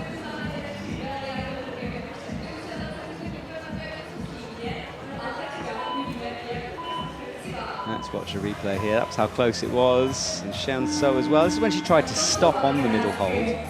Oh no, not that time. That was continuing through. And Ocean McKenzie, well, she did it so quickly I'd almost forgotten she climbed, but flashing that first boulder. Yeah, it was super easy. Look at that face. Total confidence. And you guys don't see it, but in between athletes, they always brush all the climbs to get the perfect grip on the holds. Yeah, good point. Yeah, we do our best to make sure the conditions are similar, at least for everyone. All right, well, there is Mao. Balls on. I would expect to see a quick top from her. I would too. I love her attitude as well. Like, the smile, it's nothing to do with the smile, but her positivity out on the mat. You know, you can see when things don't go right for her, she keeps fighting always. Yeah. Nile as well. There was a big groan from the crowd as she came close. And Anna Maria is doing really well on the far right. Let's see if she gets the zone. Oh, that's a nice... She's looking good on it. Oh, Mao Nakamura gets boulder number 1 done. Oh, Maria falls. Damn, I thought we were going to see a top. Me too. No one getting close yet. Yeah, easy work from Mao. Yeah, boulder number 2, number 1, very vital. All of the top 11 have got it. Yeah. it's definitely like a boulder you need to send if you want to make it to finals today. Absolutely. Anna Maria, by getting that zone, is up. So there's top and 2 zones. That might be enough. You know? That is crazy. Yeah. I think 2 tops is for sure guaranteed finals. Yeah, absolutely, yeah. Yeah, semis always tend to be the hardest rounds. Yeah, and the athletes are tenser, I think. I mean, I've talked to a lot of people about this, that semi-final is stressful because once you're in finals, you've kind of done your work. You know? It's just go out there, enjoy it, see what happens. Yeah. And semis, getting through that is important. And we saw that with Adam Ondra, I think, yesterday. You know, he barely made the finals, just leaving it to the last boulder. And you could see the pressure build on him. Yeah, for sure. Semi-finals is always like the hardest round mentally as well. Do you find it stressful yourself? Yes, yes. How do you deal with that stress? I don't know, I guess you get used to it with time. The more competition you do, the better you get at it. But I do like to do some... You know, mentally, you've got to keep it together for these things. And sometimes when she has a few slips like that, she starts to, you can see the performance go down. There's definitely athletes who show it more. Yeah, that's a good point, yeah. You know, I again, as a commentator, it's great to see that emotion, but you know when an athlete is that emotional on stage, it might not be the best thing for their performance. I mean, like, Stasha is a great example. She's always so emotional on stage. Yeah. Yeah, Stasha not here in Prague. You are missed if you're listening. Oh, gnarly, slapping left and right, but missing it. Good work from her. Anna, well, let's watch the feet here. Same method as before. She looks comfortable up to this right hand. Oh no, what is with that right foot? I wonder if she can get that again. Oh, she's going for it. Yeah, straight on. Also, Nyla going for her last try. Yeah, Melody looked disappointed there as well. She can't figure the slab out.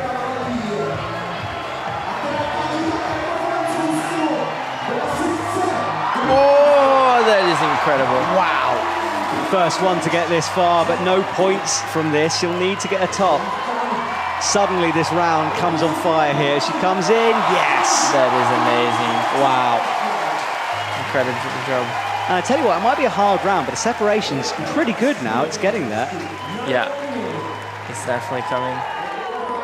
So 2 out of 2, this lady, such a boulder specialist. That skip over, it was the hip position. She was almost horizontal with the hips. And not doing the beta that we expected to be done. Not at all.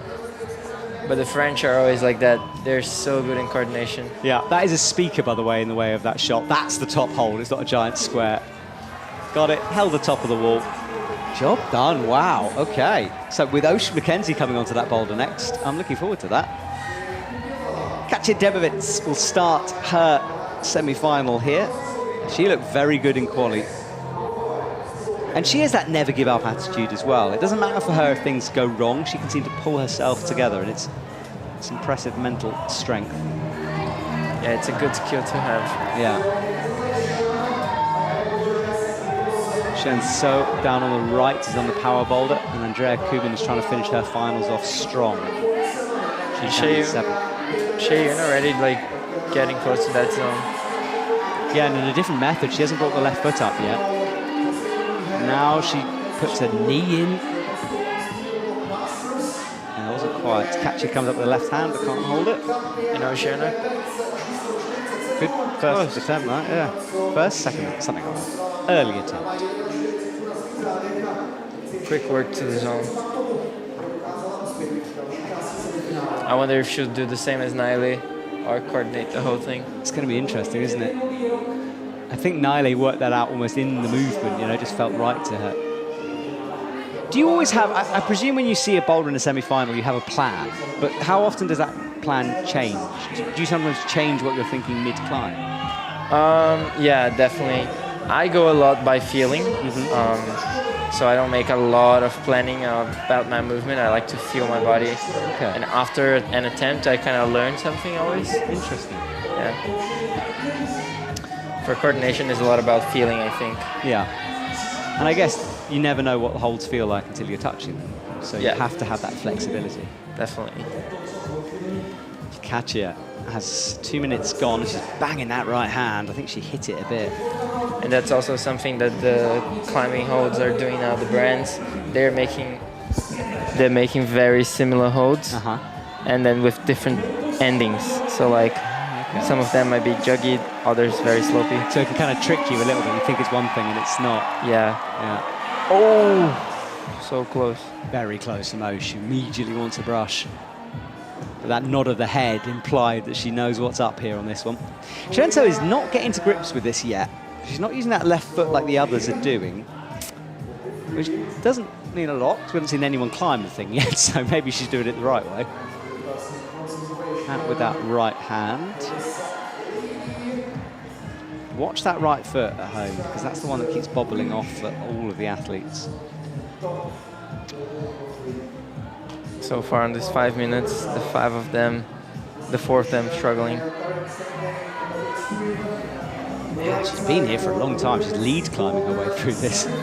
Oh, a knee bar. Oh. Not quite. No, I don't know if that will work. I was excited, but I don't think so. And Katja getting the zone there. Yeah, she needs to get this quickly now. Minute 45 on the clock. Anyone not doing Boulder 1, you leave yourself a huge task for the rest of it. And Oceana, so close on that move too. Oh, go. She's mixing beta. Yeah, Katja is in a bit of trouble here. She's still, I'm not sure if there's something wrong with that right hand, or maybe it's just sweat, but she's shaking it a lot.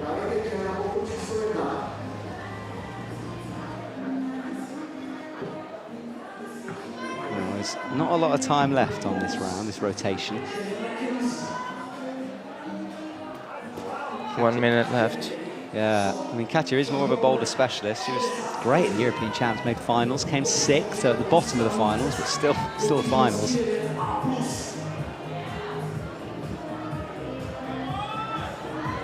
All right, Osha's come close before. Let's see. There we go. This Boulder is starting to make sense now. And this seems to be the better method. Once you've got that move, you're in. That's 2 out of 2 for Osh. She's heading towards her not first finals, obviously, her finals. That should be enough for her, 2 tops. Yeah. Get 1 more zone, she'll be pretty in. And she still has 2 more to go. Yeah. It's a good Boulder. I think the way we saw it actually might be the wrong way to do it. Yeah. Which is clever, because if we thought that, the athletes would have thought that. And you need to think even further outside the box. You need to double guess yourself. The route setters like doing that. Yeah, when it works, it's interesting. Of course, there's a danger that no one spots it. And I feel like it has become more common as well to have something look like a coordination, but it's better to go in steps. No, you're right. We do see that more often.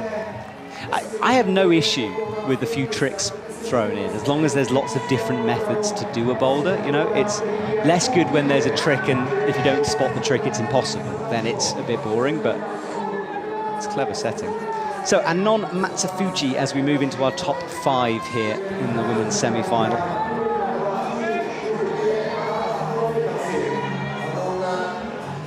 We know how important Boulder 1 is, and Katja did she get it? No, she didn't get it. No, Katja didn't send it. So that's her in trouble. Yeah, the first boulder is proving to be more and more important. Yeah, exactly that. And Anon Matsufuji not letting go there. We haven't seen her compete since Innsbruck. She flashes the first semi-final boulder really quickly. Good work from her. Yep, she gets a nod from the judge. The judges hold up scorecards so the athletes can just check.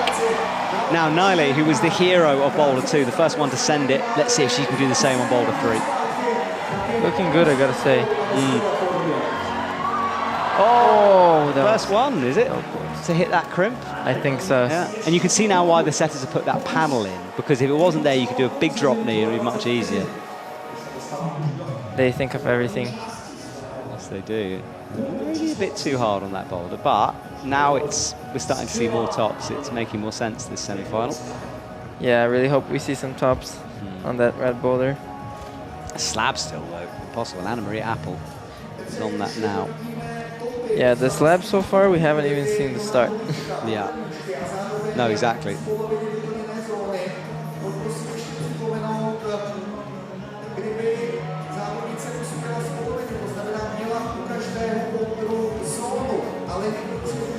So Nile has a shake out of those arms. She still has plenty of time to make it work. Yeah, exactly. They're getting close. 3 minutes on the clock.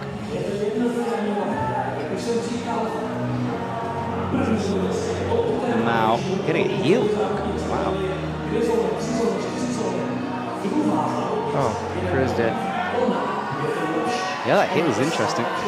Let's see if she's going to get the coordination move first try. Oh, that was nearly stopped. That was so smooth.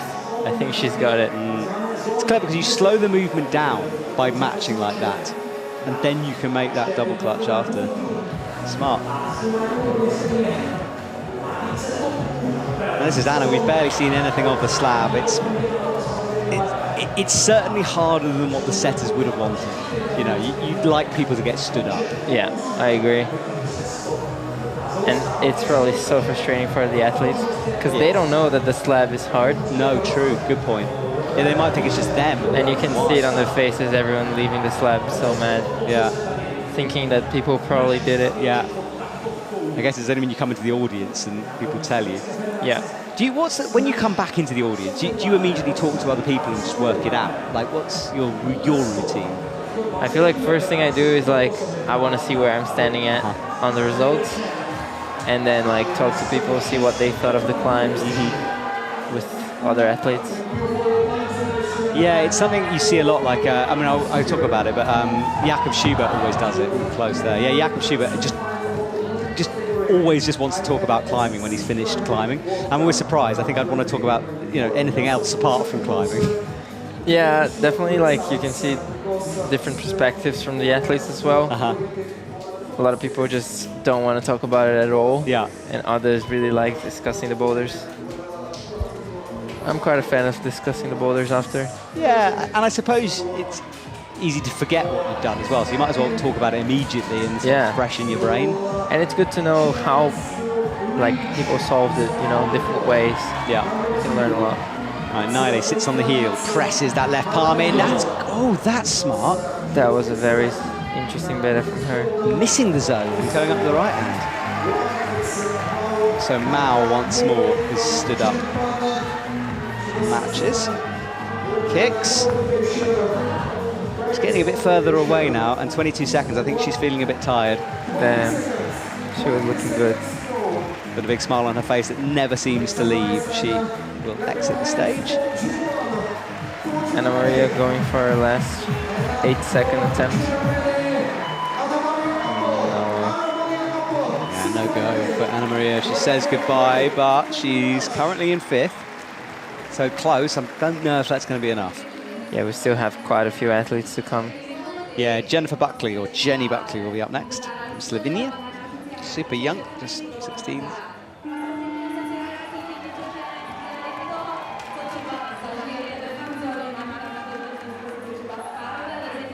And look at this kick over from Mao.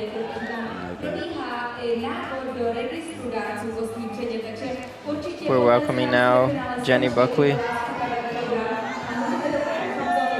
Yeah, and I'm really impressed by this lady. She's so intelligent to talk to, and for someone so young, she just gets it. She understands, and currently doesn't seem to be feeling all the pressure, but there is a lot of talk about this lady. She falls off that first move. Yeah, she was looking good on those first moves. Let's see, Oceana trying to work her way through the zone. I'm looking forward to seeing her on this boulder.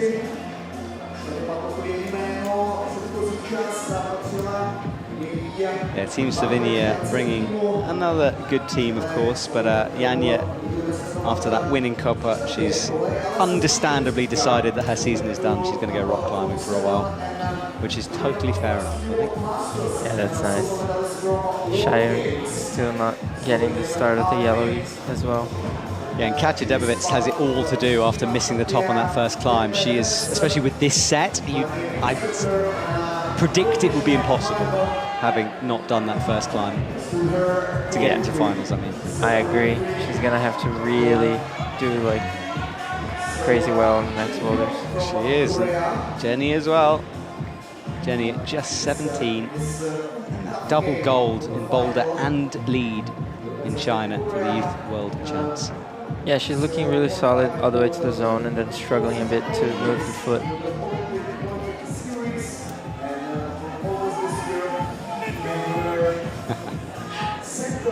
Australian flags flying there.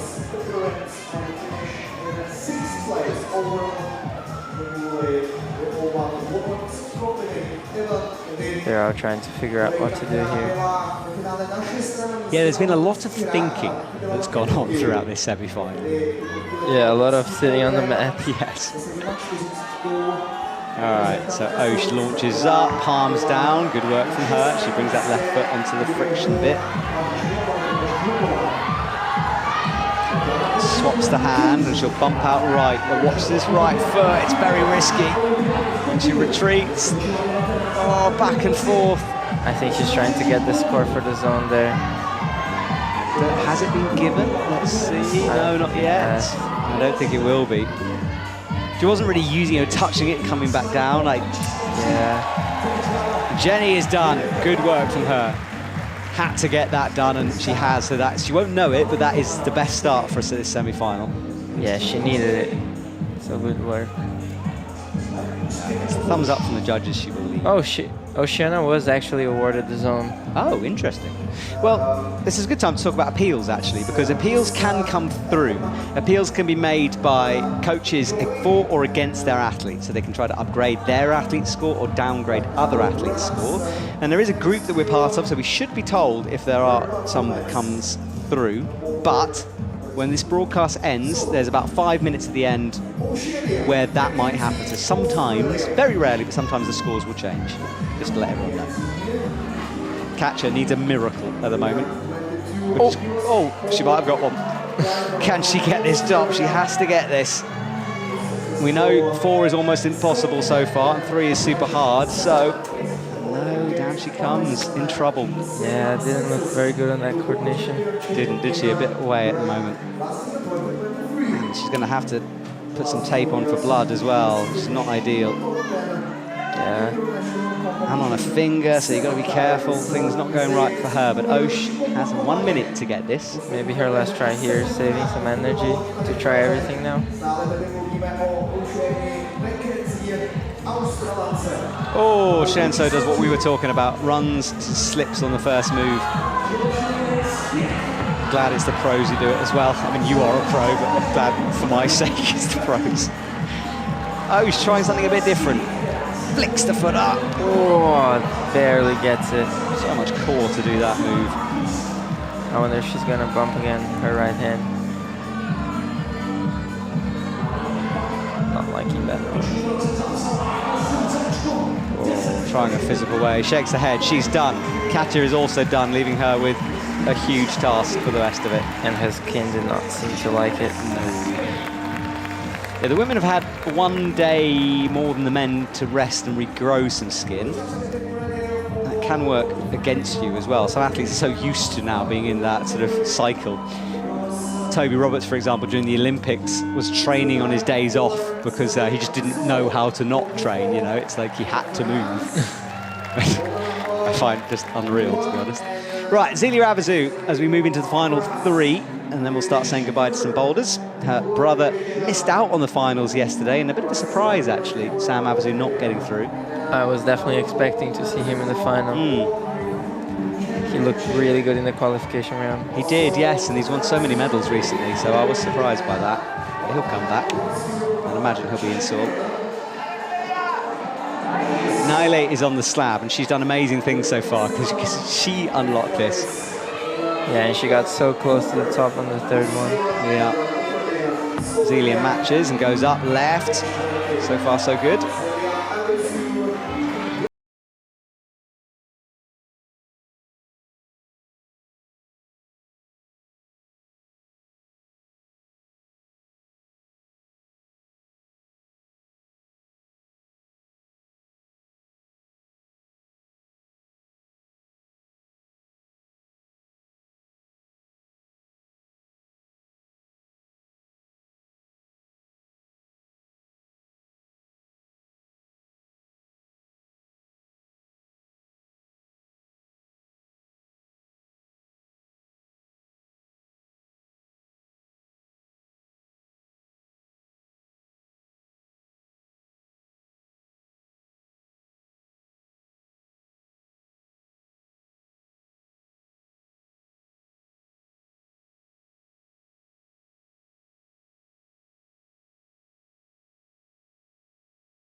looking a bit confused out there.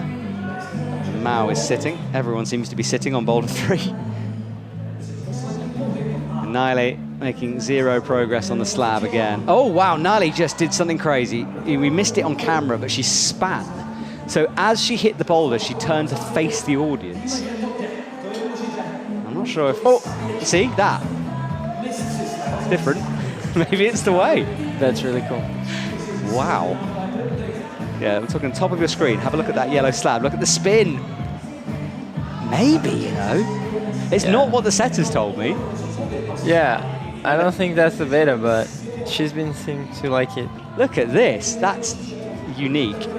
And I suppose that allows you to press outwards a bit more. But then, the thing is, once you're in that position, you've then somehow got to work out how to turn back. Turning back is never nice. No, and I really don't think there's enough on that slab to do that, and she has changed her mind now. But wow, that was cool. But she's looking good with the score right now. Yeah, she should be safe. Nosh McKenzie as well. And the second boulder has actually been proven to be the real deal. Yeah, true. It's an important one, isn't it? Yeah, only 2 getting that done. Nosh McKenzie and Nile, but the zone on that is vital. Top 6 all getting the zone.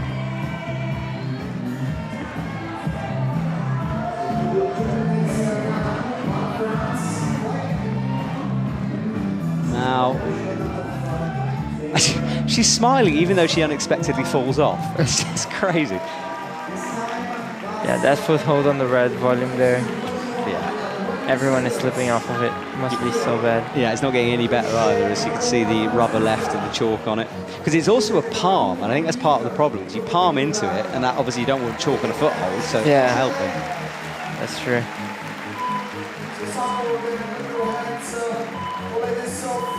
So, final 2, and it's time to see the return of Natalia Grossman, which a lot of people are very happy about here. So Natalia will be back in a couple of minutes. We'll just watch some replays. This was Nale's spin. No idea what she was planning to do after she stuck it, but it was good to see. And Celia Abazu in cruise control here as she got that heel up. Made easy work of the first time. Is that the first World Cup Natalia? It is since Salt Lake. after? Yeah, she injured her knee. Had to have a break, obviously, before the Olympics. Olympics was tricky for her. And now she's back on a World Cup, and it's good to have her here. And she's the only one, in fact, actually, I'm going to check this stat because I'm pretty sure, yeah, Natalia is the only one out of this field who has won a Boulder World Cup out of this group. So she's got the pedigree. So we could be seeing a new gold medalist. We could do, yeah. Yeah, we never know, unless Natalia takes it, of course. She needs to get into the finals first of all, so work to do for her. Yeah. Oh, going for the undercurrent first, and seems to be... She was close, eh? But that is, I think, the harder way to do it. It is definitely harder. Jennifer Buckley. Oh, sorry, the name Katja. is wrong. Yeah, so that's Katja Debovitz. Jennifer is in action, though. She's on the slab on the left. Oh, sorry, the cordo moving on the left. Natalia in now, brings that left foot up. I'd expect her to do it from here. She went across through, easy stuff. We'll bump that hand across, I think. Yeah, there we go, heel in. It is a top. As expected from Natalia. Great job from her. So her semi-final account is opened with a quick send. Not a flash, but a fast one. And that doesn't matter. All you need is to get that boulder done. All up to 15 athletes have done that now. Talk about the zones later on. And now more than half of the field have tried the slab and still no zone. No one's even really pulled on yet. I'm really curious to see if we're going to see more of it. Oh, she's trying to do different things. I'm watching her as we have these replays here. She's trying to figure out a very static method. Look, she's kind of pressing left and right. Trying to unlock it. Everyone's been running in. There is Jenny Buckley as she presses up. Got the zone now. Listen to the crowd. They've really woken up. They were vocal before, but they're screaming at the stage now.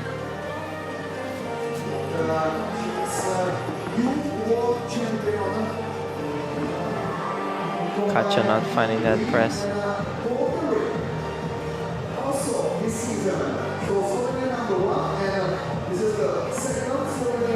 Osh is trying a high foot press. Because you can, those green lines just indicate a limb. It doesn't tell you which limb you have to be on. So you can technically, stand on your head at the beginning if you want to do it. It's not a handstand start. But theoretically, you can do whatever you like as long as there's one hold. Yeah, this has been proving to be such a complex boulder. So hard. It is. Jenny hits the zone again, starts this swing. Oh, much closer. Eh? It is the beta that worked for Ocean and Nile. Yeah. Maybe if she sticks to it, it's gonna work. Katja slides down. She's struggling with this too, and she's outside at the moment. That first climb will prove her undoing, I think. Anna Maria Appel is in the danger zone on 6th. Ayala Carem will miss out just in 7th, but we've got Natalia, of course, so I'm expecting to get into that top 6. And Erin McNeice, who's also looking very strong. She's the last one to come. I think we might see people going to finals with only one top. Yeah.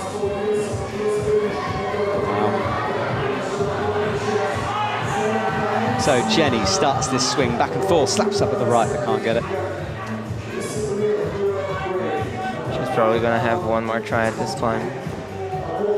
Oh, she's tried everything to try to get established on this slab. Static, she wants to do it static. And suddenly she picks up the pace. This is what we were talking about, that she doesn't know that this slab is not being climbed by anyone. Yeah, she's probably so desperate to get something here. Yeah. But so far, sitting in first place. Katja takes another big fall, lies on her back. A smile, but 10 seconds to go means no one on the stage will finish the climbs.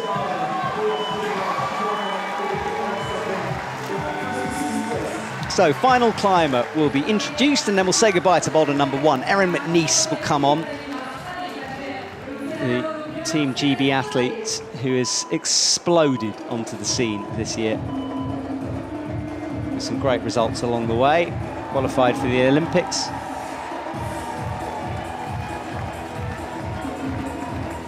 She will be the final athlete to climb here this afternoon in Prague.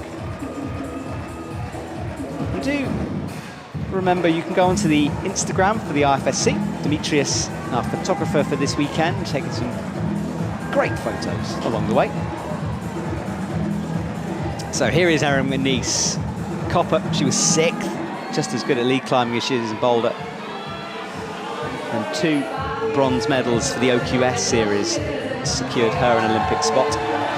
And look at this, powerful stuff as she hangs, lots of body tension as she tries to find a foot.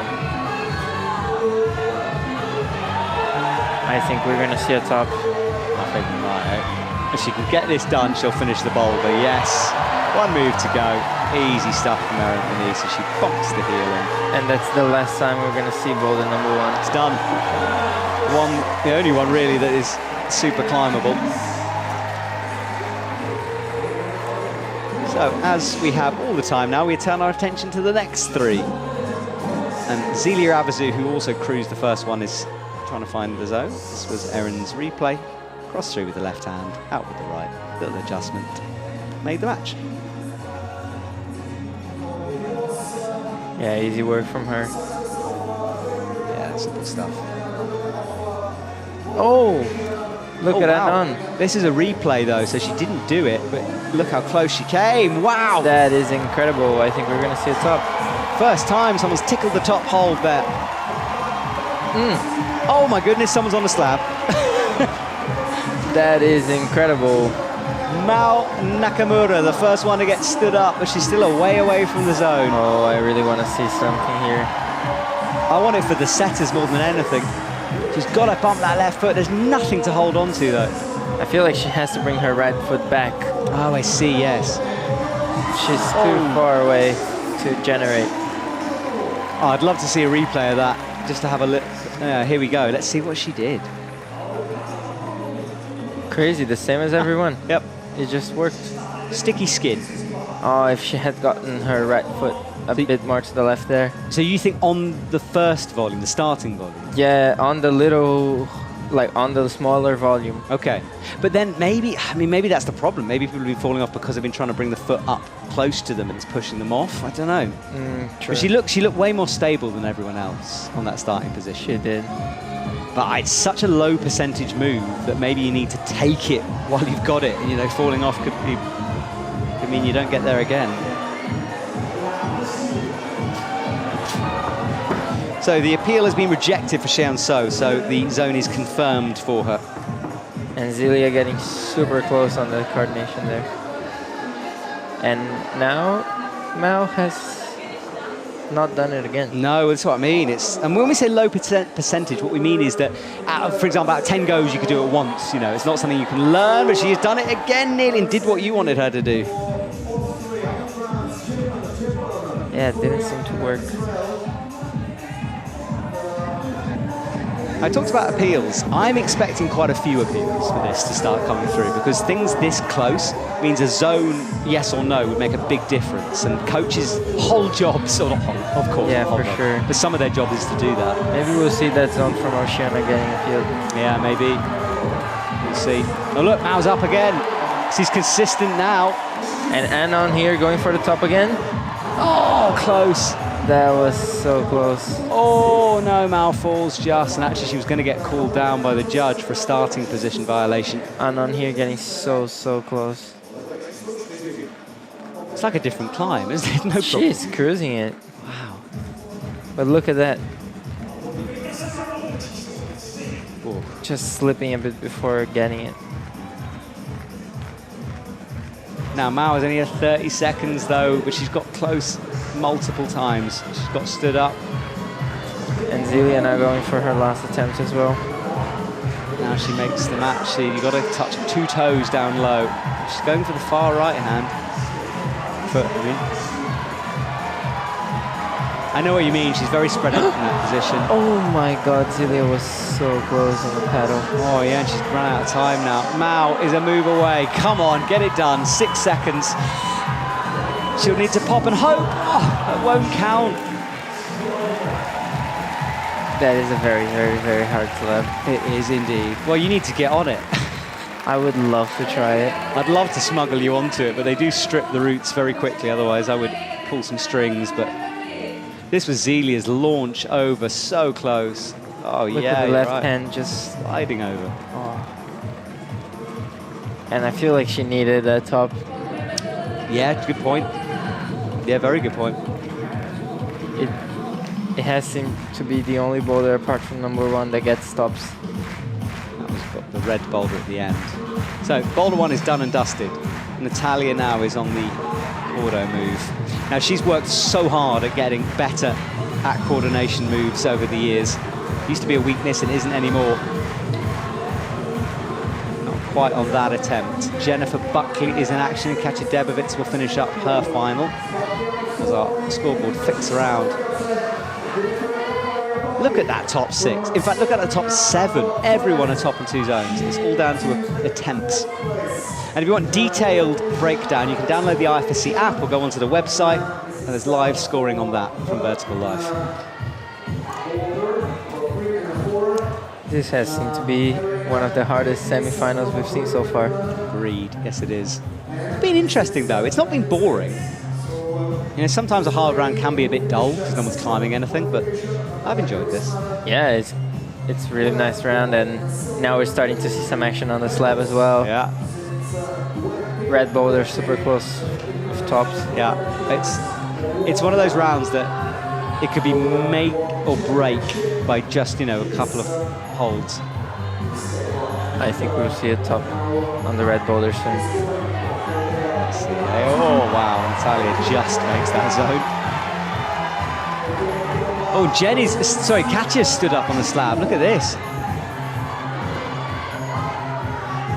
Wow, Katja hanging. That's crazy. She's standing right on the edge between the 2 volumes where there'll be a bit of a line. Look at this. Wow. I'm nervous for her head, to be honest, if she slips suddenly. Oh, that is amazing. Oof. And having that close look on this foothold. Very close, yeah, it was super close. Wow. Suddenly, this slab is interesting again, you know? Yeah. This is a replay. Try to find the edge between the two volumes. And you have to do still so much until you get to the zone. Natalia doing a lot of work climbing her way into this position. Yeah, she's not really finding herself on this start. No, you're burning a lot of energy just to get there, and then you've still got to do the second half that not many have done. Well, only 2. Yeah, she's taking time there to breathe.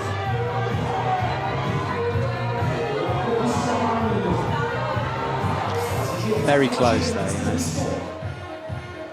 Yeah, maybe she should try how Shiona and Ali did it. Yeah. Bringing the left hand under. Yeah, she's not using that left yet. She kind of, you can see the body start to go down towards it, but not quite. Jenny doing a knee bar. First one to make that work. But someone else tried it. I can't remember who it was. This could be the top you were talking about, but she has got the left hand down. I'm not sure about that. Yeah, that's not the best. No, she needs the hand swap or match. She is finding it. Oh wow, she could be in it. This could be it. Whoa! Oh! I had my head in the hands here in the commentary box with that one. Oh. She is not happy with that. No, she's close as we've seen that. That match was awkward, but she made it work. But yeah, she can definitely make this work. That was so close. Very close. Katja as well. This is watching another replay as she falls from the slab, but she was in the same position. Yeah, launching over. Look at that, but then sliding down. That would have cost some skin as well. And Natalia hasn't found a top yet. No, she hasn't. In only 42 seconds. And she does need this boulder to be in a good position. Yeah, she has to find lots of zones, if not. If she gets it, of course, it's kind of done, but nope. Jenny goes one last time with 20 seconds on the clock. And Katja is making the slab look really good now. Falls as I say that. Oh, knee bar not working this time. Oh, Jenny's not going to get this. Yeah, she has to leave. No extra points, of course, for getting the zone and coming near the top. Katja's got 6 seconds. She'll be found out. That was so close. Great job from Katja here on the slab. And the crowd here going crazy. Yeah, they're enjoying it. They've been sitting baking in the sunshine, despite the mascot spraying people with water. Which I would personally quite like. I wouldn't mind it right now. It's warm here in the commentary box, isn't it? Yeah. Yeah, the mascot is, I don't know what the mascot is, to be honest, as in what kind of an animal it is. But yeah, the guy has been jumping, or girl has been jumping around non-stop. Yeah, he had his coffee in the morning. Yes, he did. All right, Erin McNeice starts her boulder number 2. Last time we see this. Nearing the end of our semi-final here, to come up to 5-2. Oh, but that's not... Oh, there we go, tagging the start. Yeah, got a strange position, hey, but she made it work. Let's see if she can get the zone on this attempt.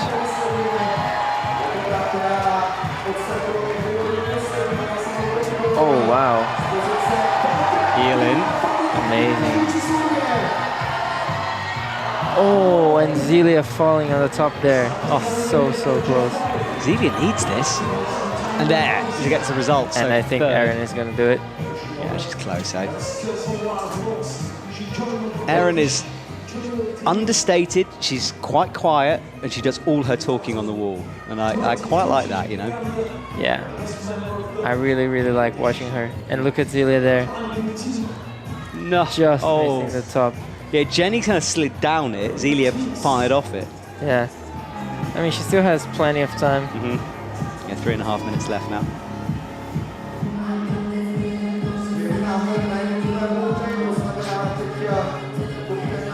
The mascot, I can't know I'm commentating mascots, but the mascot has found himself right in front of one of our cameras, and I think he's completely unaware that we're not watching.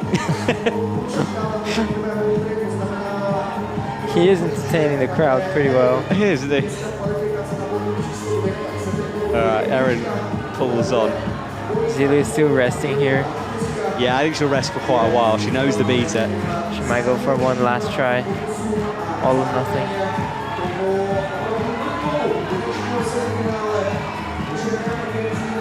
Erin again. Kicks right. Holds it. Not quite.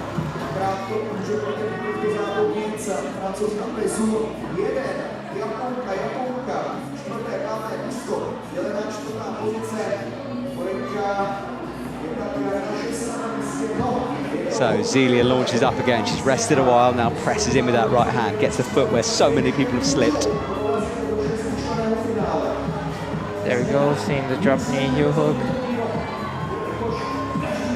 Hits the zone. Interesting beta on this section. It's really complicated, isn't it, the series of moves through this? Yes.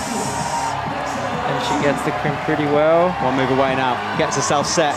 No! Oh! No way. Oh, there we go. See, that was the shot. They've been doing this for about 5 minutes, hoping someone will turn the camera on. And they, oh no, no, it's cut. Oh, no. Well, you get the idea. Now they're back to it. Yes. Yeah, literally. Oh dear. Poor mascots. They're having no luck. Okay, Anil Matsufuji on the slab. Erin McNeice coming up. Hopefully we see a top from her here. Oh, Erin with 1:13. We thought she might get it, but he hasn't so far. Just Niley and Osh getting boulder number 2 done. Yeah, I was expecting more tops on the second boulder after Niley and Osh came up. I was too, especially near this top lot. I think by now we can safely say that this is a very hard round. It's low scoring, tense. 100%. Zones all important out there. And quick zones as well, attempts making the cut-off difference. And Zelia going for her last attempt here. 38 seconds on the clock. One last big power effort from Zelia as she pulls on. It's the left hand, palms down right. She's in cruise mode already. Knows exactly what to do on the first moves here. Big drop knee. So far exactly the same. It's the crimp that let her down before. I love how she mastered the whole sequence. Let's see. Oh, she slid off the no-tex maybe with her left foot that time. Well, we will say goodbye to that boulder and goodbye to boulder number 2. Just 2 left in this round. And what a round it's been. Our top 6, a top and 2 zones, enough to get through, but attempts, and there it is, finally we get to see them. They've been given the nod. So let's see a replay here. This was on boulder 2.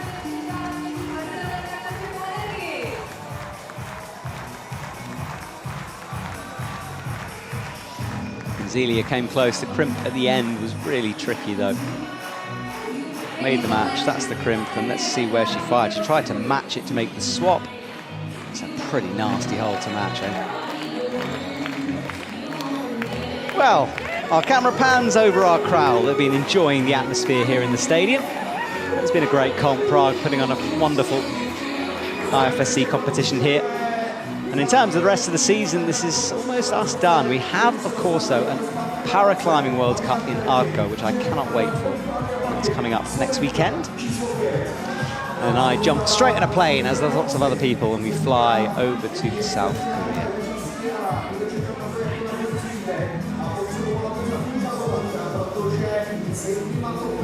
To finish our season off with boulder speed and lead.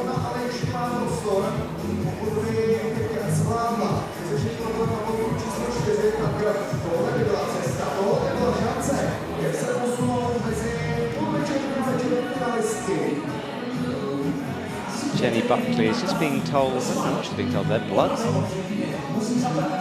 Maybe a starting position? Not really sure. She looked confused anyway.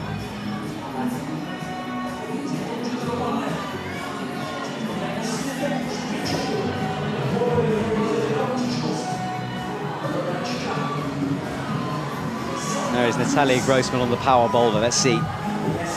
Didn't manage to make this end of the second one. She's currently sitting in 9th though, so really close, and she's already got the zone on this one. Doesn't like that move.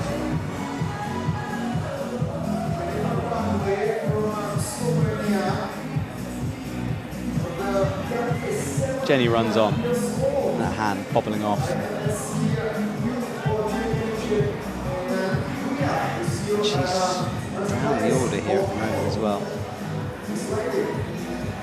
And in 9th at the moment, so she needs a zone. So whereas everyone else was getting stressed for this, but it was okay, for Jenny, it's important. Natalia has a long look. Yeah, attempts are so important to these zones. Natalia pulls back on, fires up into this press with the right hand, has a huge fire off. Somehow she saves it, I don't know how. Got to trust that right foot though as she presses up. Has a look up left, stands tall. Natalia really having to grit her teeth here. Big drop knee in as she drops that left hand and hits the zone again. She's already got the zone though, she needs to finish this thing off. Right hand through, come on Natalia. Big move needed, gets it, holds it, this is it, we've seen a top. That is amazing. The first stop on the red and black boulder, that is so cool. You called it, you said we'd see it, and you were right. Wow. Well, 2 tops for Natalia on the power boulder as well. Not the maybe easy at Cordo move. That is so nice from her. Well, she will have another chance to fight for her a gold medal. I'm glad we saw top. She was one of our last hopes. Yeah, she was. Thank goodness for that. Well, yeah, last year was won by Oriane Berton, just beating Yanya on Yanya's comeback to comp climbing after an injury. Oriane not here at this competition, taking some rest. Pumping. Natalia was psyched with this top. Yeah, she had to fight for that one. She nearly lost at the very beginning. She popped the right hand off and was nearly gone. So Jenny has a minute on the slab and she needs this. She gets it, she might be in finals.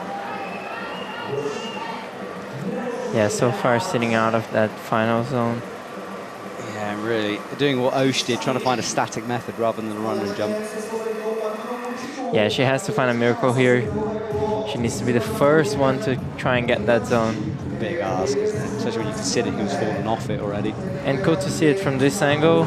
You can see how bad that foothold is. Yeah, and because you're running, your momentum is carrying you forward. Your chest almost hits the wall and it kind of pushes you off at the same time. It's just complicated.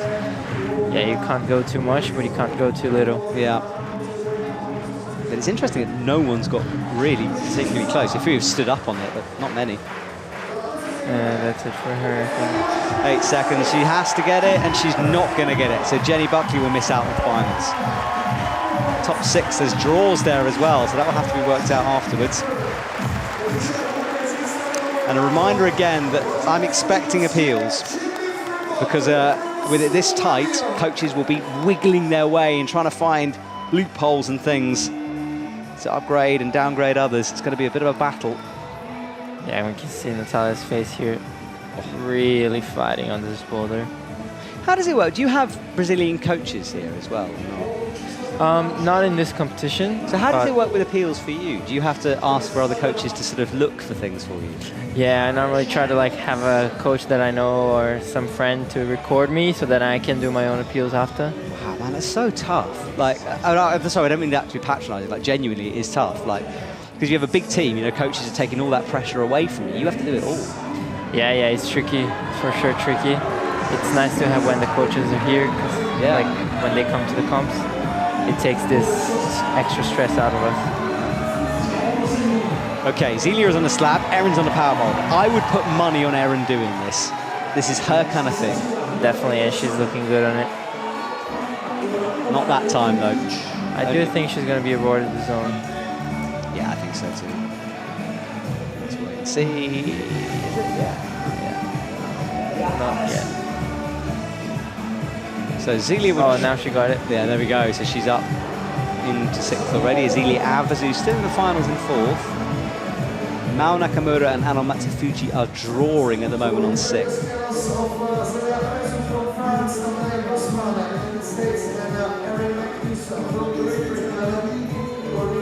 Still 3 minutes and a half on the clock. Plenty of time to figure it out. I've just realised that by the end of this comp, we might have to watch someone for 5 minutes falling off the slab. It's going to be a tough one to commentate. Yeah, that's true. Yeah. We're not which our jobs, so you're an athlete, I'm a commentator, so I'll try to get it right. We'll be all right. We'll manage it, mate. We'll manage it. So, Erin pulls on once more on the power boulder, gets the right foot in. And the last time that we're going to see the red boulder now. Yeah, true. I'd love to finish off with another top here. Only one athlete getting it.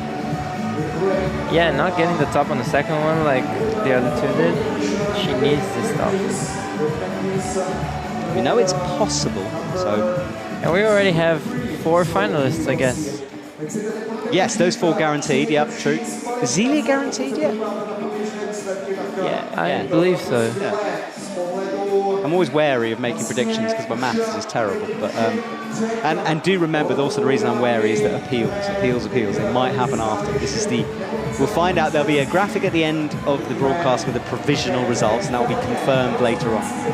I think even Mao is already confirmed from my calculation. Okay. Yeah, yours. Yeah, she's up to 6th now. Look, that score flicking around though. It's really weird. Look, it keeps. I think our graphics are confused as well. They may be tied? I think they're tied, and that will be interesting. So we might have more in a final if it stays that way. But of course, things can change. Although Erin Muniz is now into a finals as well.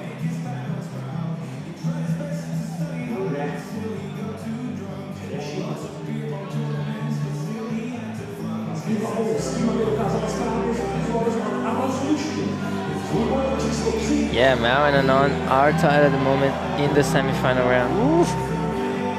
It's going to be close, isn't it?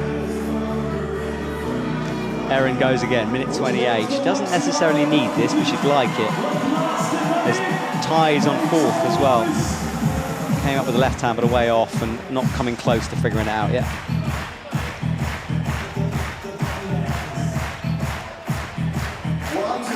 Anon did do better in the qualification than Mao. So that might make a difference, yeah. Yeah, that might make a difference. Yeah, I'm never quite sure of that rule, because we do sometimes see more athletes coming through into a finals. So I'll have to check it, and I don't want to shoot my mouth off before I know. Oh, I think qualifications doesn't count because it's 2 different groups. Yes, exactly. So it's really So they complex. didn't climb the exact same climbs. Exactly. Therefore, the number of attempts doesn't work. Yes, so that's why we have draws coming through, but it is fairly fiddly to work out. And it's one of those things I ask judges as well, and they need a computer in front of them to figure it out, so I don't feel too guilty. Yeah. Right. So far, 2 ties. Look, Zelia and Erin also tied in 4th. Exactly. But if Zelia can get this, and she's a French slab climber, but she doesn't know what to do, eh? That look of despair on her face, like, I don't get it. Erin not coming close either. And we might be looking at a final with 7 people then. Could be. I would like it. More climbing. Exactly, yeah, we get to see more action. Zelia, though, stood up, but she's running out of time. Look, she looks, oh my goodness, for the first time. That was the closest we've seen. Oh, I'm so sad that she didn't have enough time. No. Wow, well, and she deserved that zone. She did. Got there eventually, but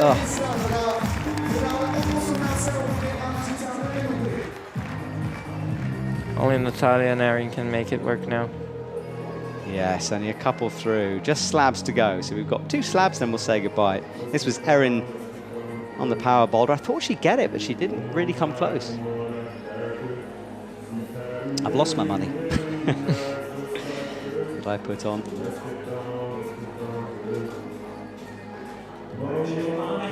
If you've been listening to us, I'm Matt Groom, here with Rodrigo Hernada from Team Brazil. Hello, everyone. I haven't mentioned your name in a while. I should have forgotten. First time in the commentary box from Team Brazil. Right, Natalia, wow, she's straight away in. That is incredible. That is, isn't it? We've seen 19 athletes fall off this thing, and 18, and Natalia is straight on it. Natalia flashing like the start position. Oh. That is great work from her. I'm not sure it will be awarded a zone. Yeah, I don't think so. And I wonder if she's gonna keep on trying that right foot far away. Of course, Natalia doesn't know that everyone's fallen off this, but we do, so we can appreciate how good that was. And also her only top on the third boulder. She's had a great round. Yeah, I was surprised after boulder 2, but she's pulled it back really well. It's just a different boulder when she does it.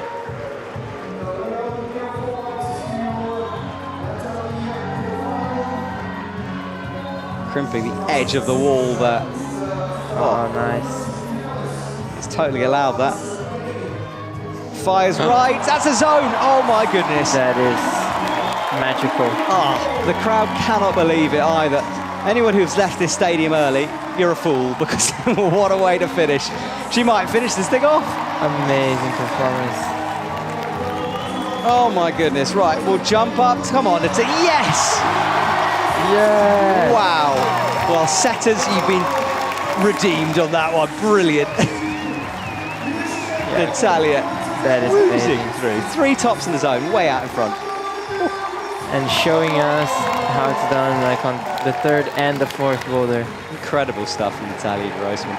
Well, she will leave the stage, and we have just one athlete remaining on this semi-final now. Erin McNeice will come. Let's watch this again. She was crimping the edge of the wall somehow, and then popped dynamically to a zone that is tiny and slopey. It's so bad. I mean, that's how you become such a crowd favorite.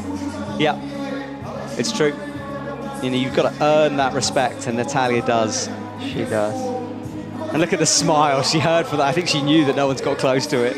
Bumped the foot over, and then a launch to the top. I was praying that she didn't drop this, because I wanted to see her top. The slab being super emotional here in the semi-final. Yeah, it is. Big smile from Natalia. Great work from her. Okay, well, we have a minute and a half, and I want to talk about Brazilian climbing for a moment here, because I'm desperate to climb in Brazil. What's the outdoor cragging like?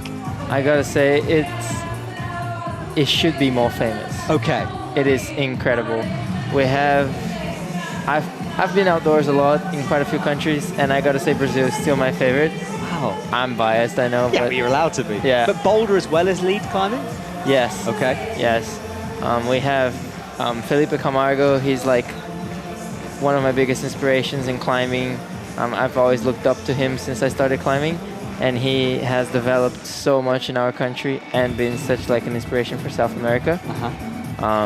So yeah, it's really nice to have someone to train with. Like we train in the same gym, and yeah, he has some very nice movies on North Face channel, Red Bull channel. I remember the one where he did, I can't remember the grade, V15 or something, but on the beach, you know, the dyno. Yeah, top. Fortaleza. Yeah. Yeah, it's such a classic. The Danny Woods, the guys from the Mellow crew, they went there like in 2019. Yeah, great video, that one, loved it. And you talked about the gyms. If you're more of a plastic puller, what's the gym situation like? It's definitely improving. It has been tough to train. We struggle a little bit to get like international holds in Brazil, but the national brands are really like bringing it up. We're getting some very nice new brands like Crocs, and the gyms are like improving pretty fast in the last few years, I gotta say. And that's good because, I mean, you know, to get to this level, of the level you're at, you need good gyms. And I know that you travel to Europe a lot to sort of make up for that, but it's so important to have that, isn't it? Yeah, I try to get as much knowledge as I can to bring back home with me and share the knowledge and the experience like with people there, so that the whole community can get better and grow together. Amazing, man. It's lovely to hear you talk about it. And as I say, I really hope we get to go there for the World Cups at some point in the future. Yeah, it's definitely a dream of the South Americans to have a World Cup there, show the culture to everyone. So I wonder. If it does, I'm staying. Maybe you can show me around. For sure.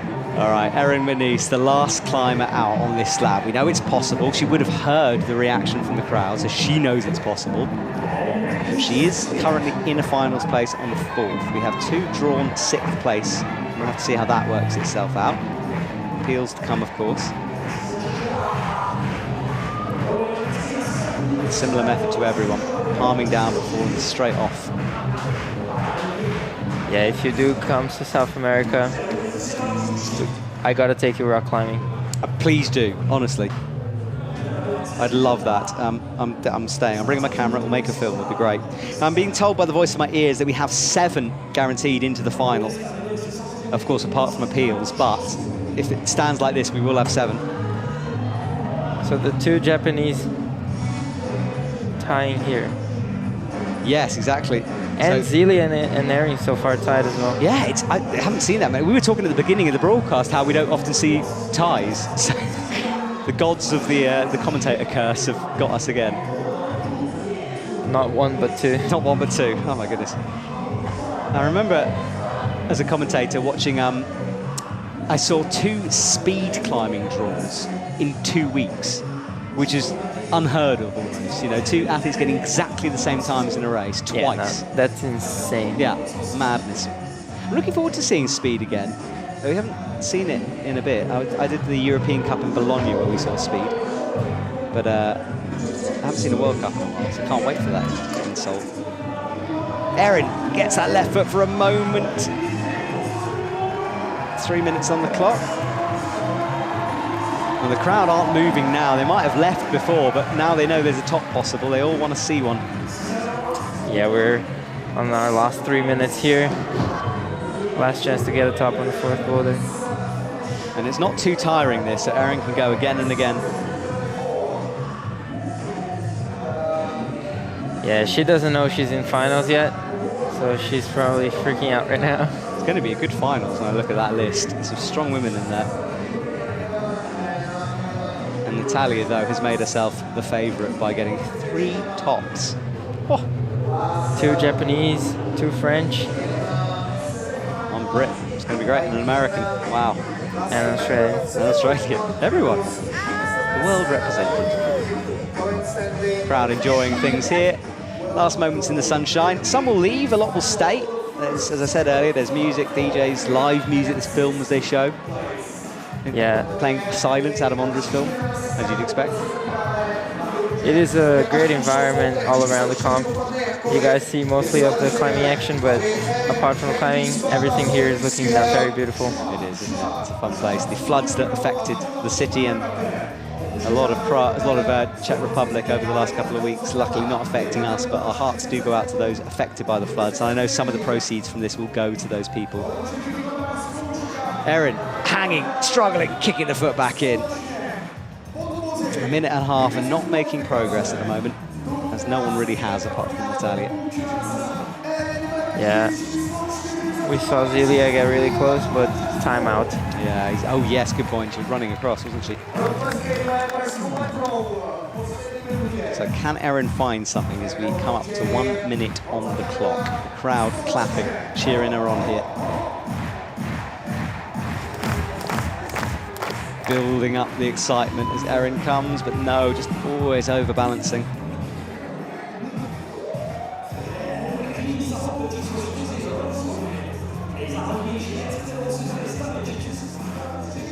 So which boulder would you like to try from this semi-final? None of them. Absolutely none of them. The first one, because it seems like the easiest. No, I very rarely get to try comp boulders, to be honest. It's, yeah, I have tried. There was a film from a couple of years ago we never actually released. But, you know, it's like interesting. So the Nigerian athlete we had on is my kind of level in terms of climbing, and he didn't get a zone. And I think, I mean, you know, I've climbed AA boulders, for example. So I'm not a bad climber, but the level that you guys are at on this World Cup stage is so different. And as we're saying, the boulder's unique, weird, it's a style thing. It's so hard to grade it as well. Yeah, it's just a different world. And I'm so impressed by everyone who can even get anywhere near qualifying, for example. All right, well, Erin, the time ticks down. She says goodbye, but she will be in a final, and we will just wait here for the results. Or the results barring appeals, of course, and I think there might be some appeals coming through, so make sure you have a look at the live results after this finishes. This was the moment from Erin's competition, running, jumping, always overbalancing, not finding what Natalia managed. Coaches down there, Toby's dad and coach in the blue.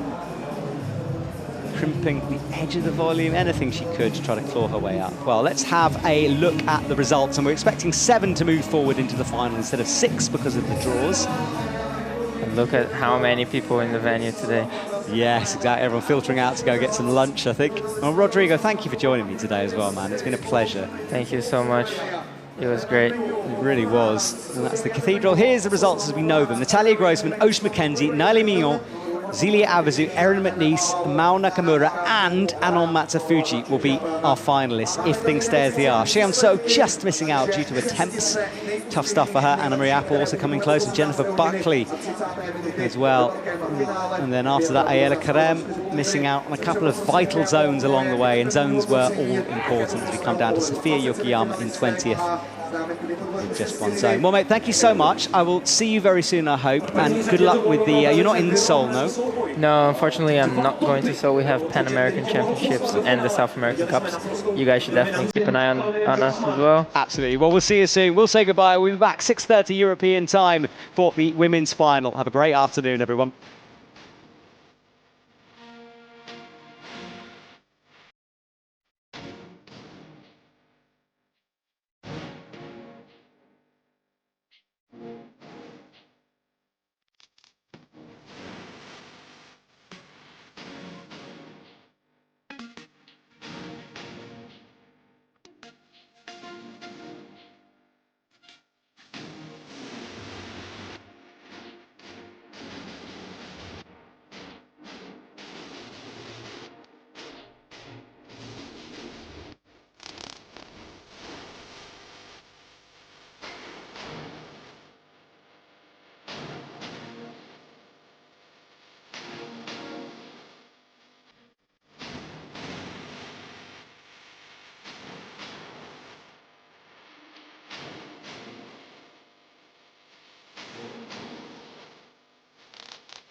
Hodnota. Moc vám děkujeme a vězte, že každá koruna